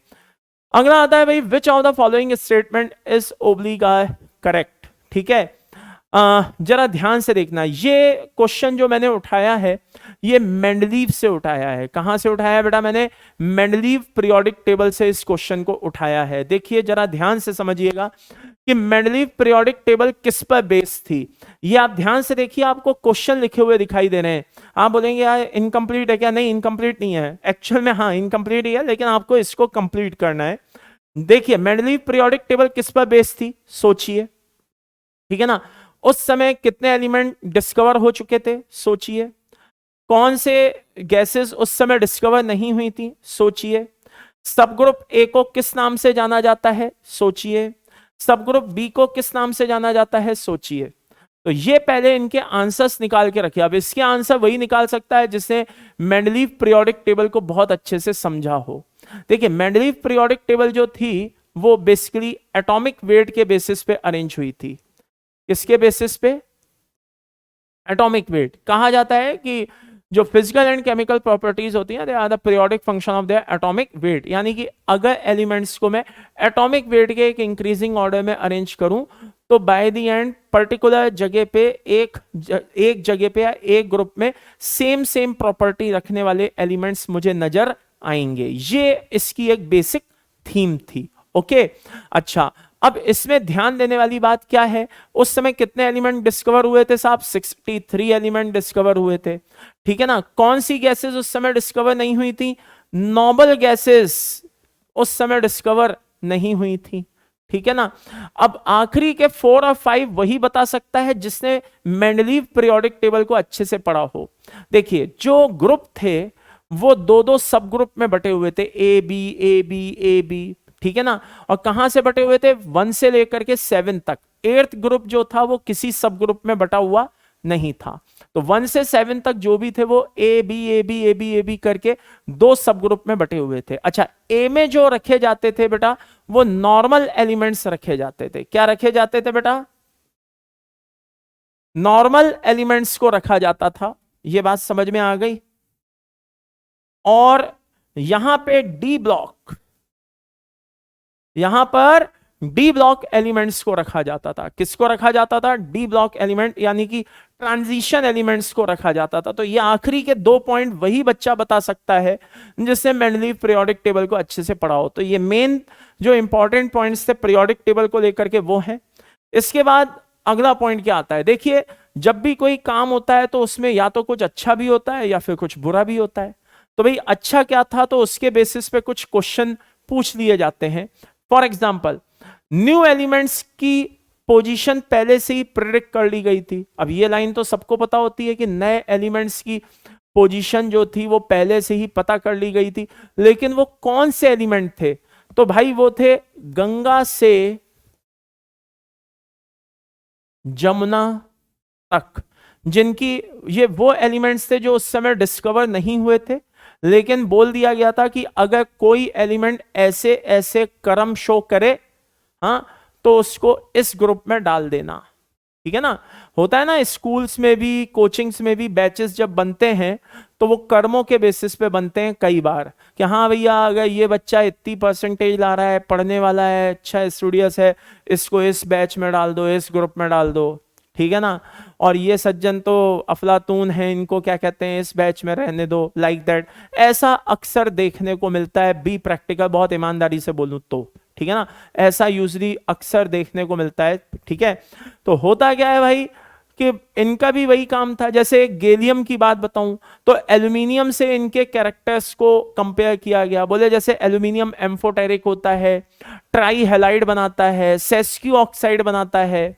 अब आधों का मुंह खुल गया होगा, सेस्क्यू ऑक्साइड क्या होता है? SeS_QUI, सेस्क्यू ऑक्साइड का मतलब होता है जिसमें सेंट्रल एटम और ऑक्सीजन का रेशो कुछ इस तरीके का हो, ठीक है ना, यानी कि 1.5, ऑक्सीजन 3 और सेंट्रल एटम कितने? 2, 1.5, इस तरह का रेशो हो, ये सेस्क्यू ऑक्साइड कहलाते हैं। तो जैसे एल्यूमिनियम होता है Al2O3 बनाता है, तो वैसे ही गैलियम क्या करता है? Ga2O3 बनाता है। दोनों के दोनों एम्फोटेरिक होते हैं। तो ऐसी जो भी प्रॉपर्टी एलिमेंट शो करे उसको एल्यूमिनियम के नीचे ला करके पटक देना, तो वहां पे गैलियम आ गया। तो इस तरह से सभी कुछ एलिमेंट्स थे, जैसे गंगा से जमुना तक, ये आपको पता होने चाहिए कि भैया कौन कौन से एलिमेंट्स थे, पूछ लिए जा सकते हैं, कभी भी पूछे जा सकते हैं, ठीक है ना।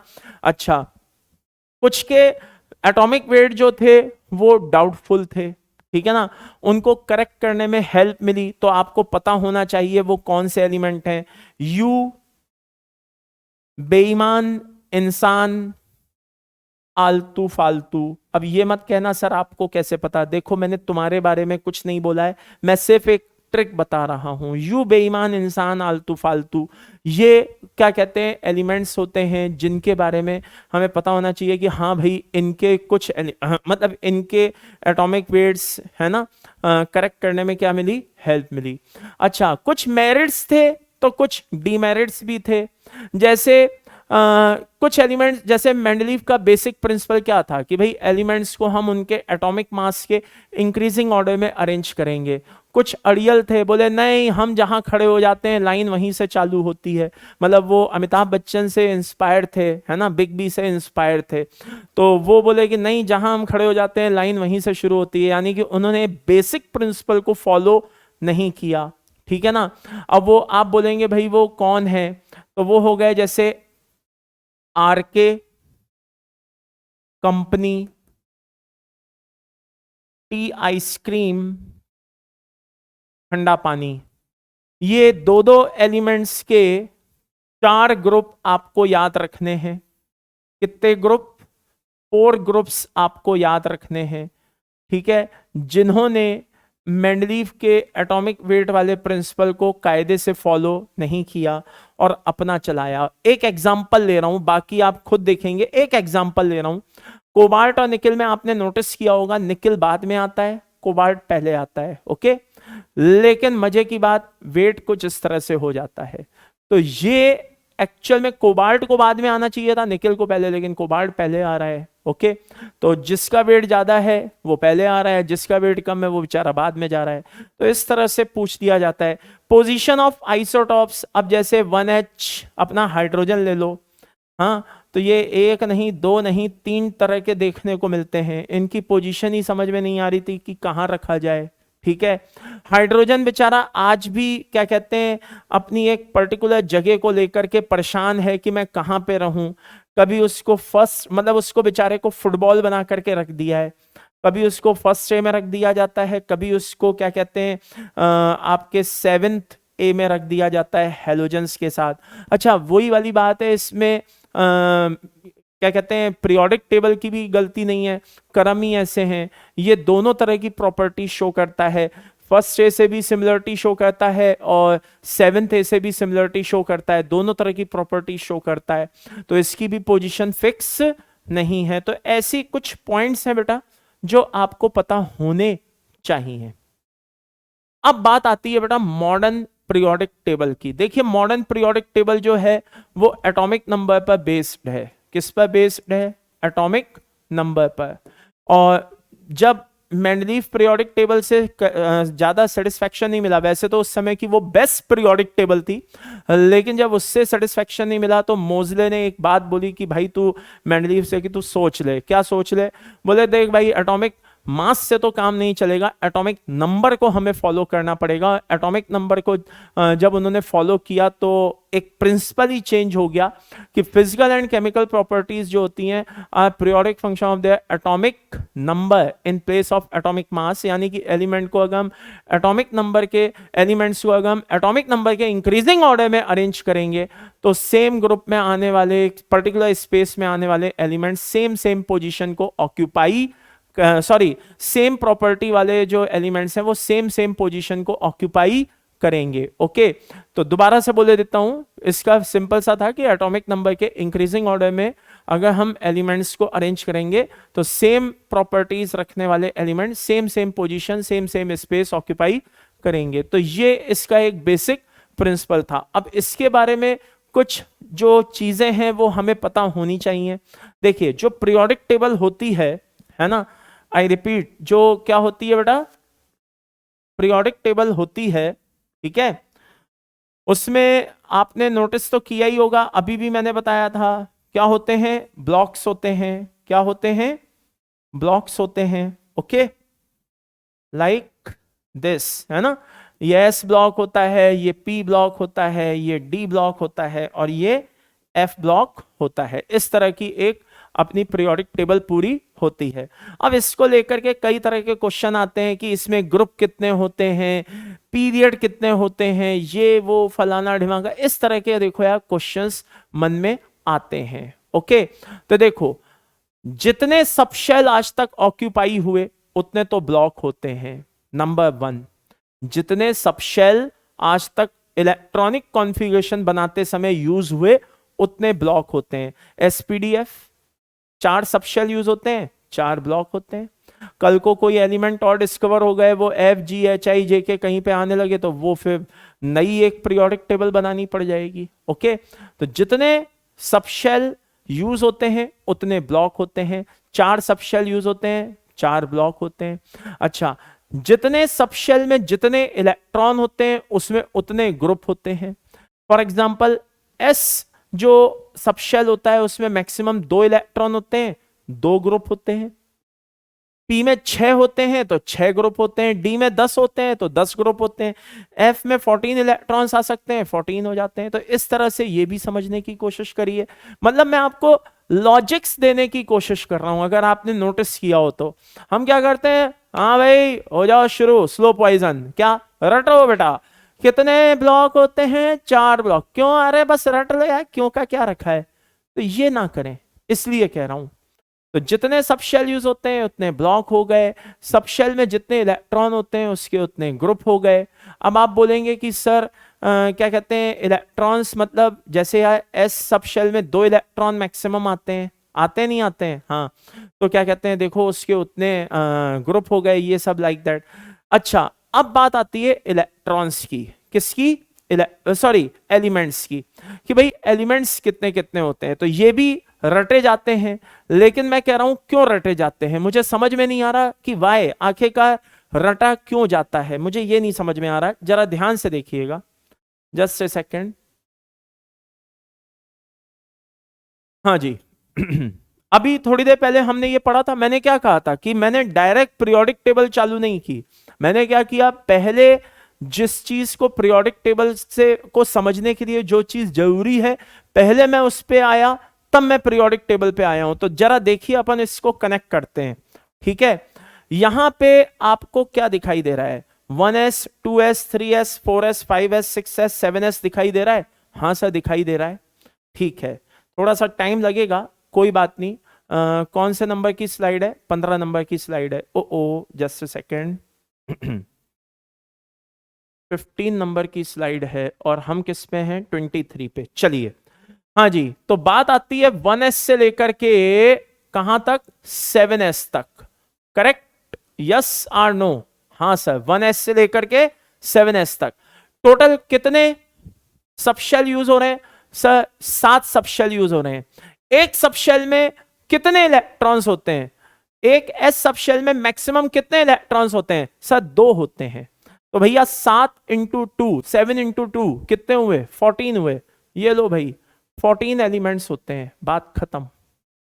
क्यों रटूं मैं चीजों को, जब मेरे पास लॉजिक्स हैं तो मैं क्यों रटूं, बहुत सिंपल सी बात। आगे बढ़ते हैं साहब, अगला पॉइंट आता है पी ब्लॉक का। आइए वापस से चलते हैं स्लाइड नंबर 15 पर, जरा ध्यान से देखिएगा, ठीक है। 1 2p 3p 2p 3p 4p 5p 6p 7p 1 2 3 4 5 6, वापस से गिन लो, 1 2 3 4 5 6, सर 6 यूज हो रहे हैं, ठीक है साहब 6 यूज हो रहे हैं। और एक क्या कहते हैं, मतलब जो अपना ग्रुप होता है, आई रिपीट सॉरी, एक जो सबशेल होता है अपना क्या कहते हैं पी जो होता है, उसमें कितने इलेक्ट्रॉन आते हैं सर, 6 आते हैं। कितने आते हैं, 6। तो 6 यूज हो रहे हैं, आई रिपीट कितने यूज हो रहे हैं, 6 यूज हो रहे हैं। ओके, 1 2 3, ठीक है ना, 4 5 6, और एक में कितने आते हैं, 6, कितने हो गए, 36, yes or no, 36 elements use हो रहे हैं, ये लो भाई, क्लियर है। तो यहां पे क्या हो गया, 2p से कितना हो गया भाई, 6p तक। तो हर एक में कितने आते हैं, 36 एलिमेंट यूज हो रहे हैं। कितने यूज हो रहे हैं, 36 एलिमेंट यूज हो रहे हैं। क्लियर है भाई सभी को, अच्छे से बोलो बोलो बोलो। Boron, aluminium, gallium, indium, thallium, और उसके नीचे जो अभी हमारे सिलेबस में नहीं है वो भी आ गया, ठीक है ना। तो ऐसे करते करते करते करते आप देख लो, 6 ग्रुप हैं, 6 एलिमेंट्स हैं। तो कुल मिलाकर के हीलियम तो हमने कहाँ शिफ्ट करा दिया, हीलियम तो हमने, याद दिला दूं, एस ब्लॉक में शिफ्ट करा दिया। 36 आंसर आ रहा है। चलिए अब बात आती है डी में क्या हो रहा है, कहाँ गई भाई ये लो स्लाइड नंबर 15। ओके, जरा ध्यान से देखिए डी में क्या हो रहा है। 3D, 4D, yes or no, 5D, 6D। एक डी में कितने आते हैं, 10 आते हैं। कितने यूज हो रहे हैं, 40, यस आर नो, 4 यूज हो रहे हैं यानी कि 40। तो 3D से लेकर के 6D तक, जस्ट ए सेकेंड, 3D से लेकर के और कहां तक, 6D तक। 3D, 4D, 5D और 6D, और एक में कितने हैं, 10। तो 4 में कितने हो गए, 40। क्लियर है भैया। चलिए आइए आगे बढ़ते हैं। अब बात आती है एफ में। तो एफ में तो आपको पता ही है, हाँ या ना, 4F 5F यूज हो रहा है, 14 14 यानी कि 28। 4F और 5F यानी कि 28 elements, yes or no. Clear है भाई। अब 36 और 14 मैथ्स के स्टूडेंट तो सबको पता है भैया 50, यस आर नो। 50 और 40 कितने हो गए, 109, सॉरी क्या बोलने में लगा हूं, 50 और 40 कितने हो गए, 90, और 90 और 28 कितने हो गए लाला, 118। तो इस तरह से आपको, मतलब आप देखिए ना, मैंने सिंपल सी चीज में भी आपको लॉजिक ला करके दे दिया। तो ये तरीके होते हैं चीजों को समझने के।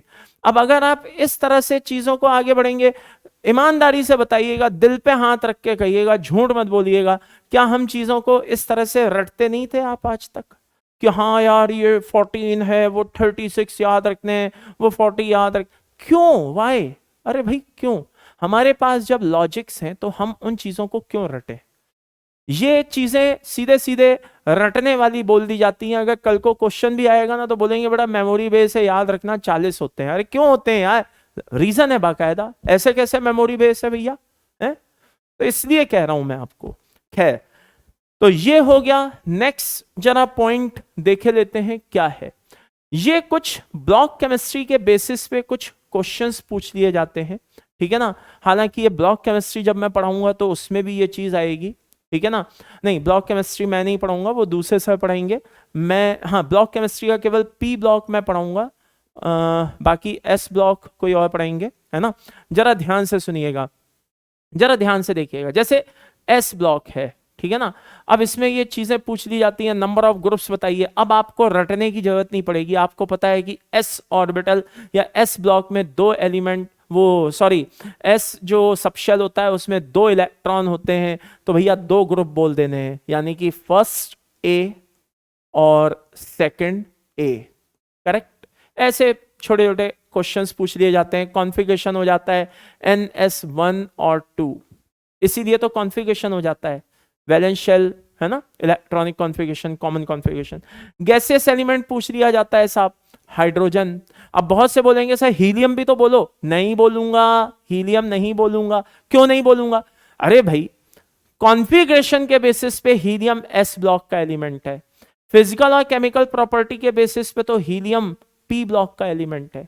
याद करिए, मैं लिखवा चुका हूं, तभी तो हम बोलते हैं कि हीलियम की पोजीशन फिक्स नहीं है, आज भी फिक्स नहीं है। मॉडर्न पीरियोडिक टेबल में भी हीलियम की पोजीशन फिक्स नहीं है, आज भी बोला जाता है। लिक्विड एलिमेंट की बात करें, आई रिपीट, हाँ या ना, सीजियम हो गया साहब, फ्रेंशियम हो गया। रेडियो एक्टिव एलिमेंट की बात करें तो कौन हो गया अपना, फ्रेंशियम बाबू हो गए, हाँ या ना। और कौन हो गया अपना रेडियम बाबू हो गया, ठीक है ना। आगे कौन है जिसको केरोसिन में रखा जाता है? सोडियम, पोटेशियम, रुबिडियम, सीजियम, इन जैसों को केरोसिन में रखा जाता है। वहीं पे लिथियम को किस में रखा जाता है बेटा? हाँ, लिथियम को रखा जाता है वैक्स में रखा जाता है। हल्का होता है, तैर के ऊपर चला आएगा, एटमॉस्फेयर की एयर मिल जाएगी, मॉइस्चर मिल जाएगी, रिएक्ट कर जाएगा, इससे उसको वैक्स में रखा जाता है, उसको केरोसिन में नहीं रखते। बाकी सबको केरोसिन में रख देते हैं ताकि एयर से, एटमॉस्फेयर में जो एयर है, मॉइस्चर है, उससे ये रिएक्ट ना करें, कोई रिएक्शन ना दे। इस तरह के क्वेश्चन पूछ लिए जाते हैं, ठीक है। इसी तरह से पी ब्लॉक में पूछ लिया जाता है भाई नंबर ऑफ ग्रुप्स कितने हैं, तो बता दो भाई, थर्ड ए से लेकर के और कहां तक? 0 ग्रुप तक, ठीक है ना। हाँ, third A, fourth A, fifth A, sixth A, ठीक है ना। जरा ध्यान से देखना, इसको लिखे देते हैं ताकि कंफ्यूजन ना हो। थर्ड ए से लेकर के कहां तक है? 7th ए है एंड 0 ग्रुप। अब सही है, ठीक है, ये रखा जाता है। गैसियस एलिमेंट कौन से होते हैं बेटा? गैसियस एलिमेंट जो होते हैं वो नाइट्रोजन हो गया अपना, ऑक्सीजन हो गया, फ्लोरीन हो गया, क्लोरीन हो गया, यस आर नो, और जितनी नोबल गैसेस हैं वो सब हो गई। लिक्विड एलिमेंट कौन से हैं? लिक्विड एलिमेंट जो है अपना ब्रोमीन है। अब आप बोलेंगे गैलियम भी तो होता है, बात तो सही है। ब्रोमीन जो है वो एट रूम टेम्परेचर पर होता है, लेकिन क्या कहते हैं, जो गैलियम है वो भी लिक्विड होता है, इसमें कोई शक नहीं है, लेकिन थोड़ा सा जो टेम्परेचर होता है वो रूम टेम्परेचर से ज्यादा होता है। यही कोई 29 डिग्री समथिंग के करीब कुछ होता है, ठीक है ना। थोड़ा सा ज्यादा होता है, बहुत ज्यादा नहीं होता, थोड़ा सा ज्यादा होता है। तो ब्रोमीन और गैलियम एक तरह से लिक्विड में चले गए, ठीक है ना। इस तरह की चीजें पूछ ली जाती हैं। इसके बाद बात आती है बेटा जैसे डी ब्लॉक की। डी ब्लॉक में भी पूछ लिया जाएगा नंबर ऑफ ग्रुप्स बताइए भाई, वही 10 ग्रुप्स हो गए, ठीक है ना, सबको पता है। गैसियस एलिमेंट में टेक्नीशियम देखा गया है, ठीक है ना, माना गया है। लिक्विड में Hg, और Hg जो है वो रूम टेम्परेचर पर ही है। कहां पर है बेटा? रूम टेम्परेचर पर ही है, ठीक है ना। तो इस तरह के क्वेश्चंस पूछ लिए जाते हैं, और भी इसमें तरह तरह के पॉइंट्स आ जाते हैं। कॉइन मेटल कौन से होते हैं? आई रिपीट, कॉइन मेटल, नाम से समझ में आ रहा है। कॉइन मेटल जो कॉइन बनाने में यूज होते हैं। क्यों आगे आऊं, ऐसी सिंपल सोबर चीजें कभी भी पूछी जा सकती हैं, ठीक है ना। इसी तरह से नोबल मेटल्स जो होते हैं, ठीक है, तो नोबल मेटल्स की अगर हम बात करें, zinc, sorry, Ag, Au, Hg, Pt, ठीक है ना। तो इस तरह के पूछ लिए जाते हैं। डी ब्लॉक एलिमेंट हैं but not transition. I repeat, D block element हैं बट नॉट ट्रांजिशन एलिमेंट, ठीक है। वो कौन है साहब? जिंक, कैडमियम, मरकरी, ठीक है ना।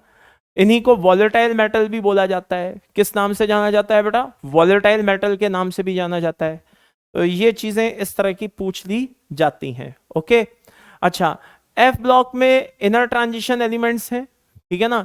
डी एंड एफ ब्लॉक में इन चीजों को पढ़ाया जाएगा, इनर ट्रांजिशन एलिमेंट्स हैं। छोटे मोटे क्वेश्चंस पूछ लिए जाते हैं भाई, कितनी सीरीज होती है भाई?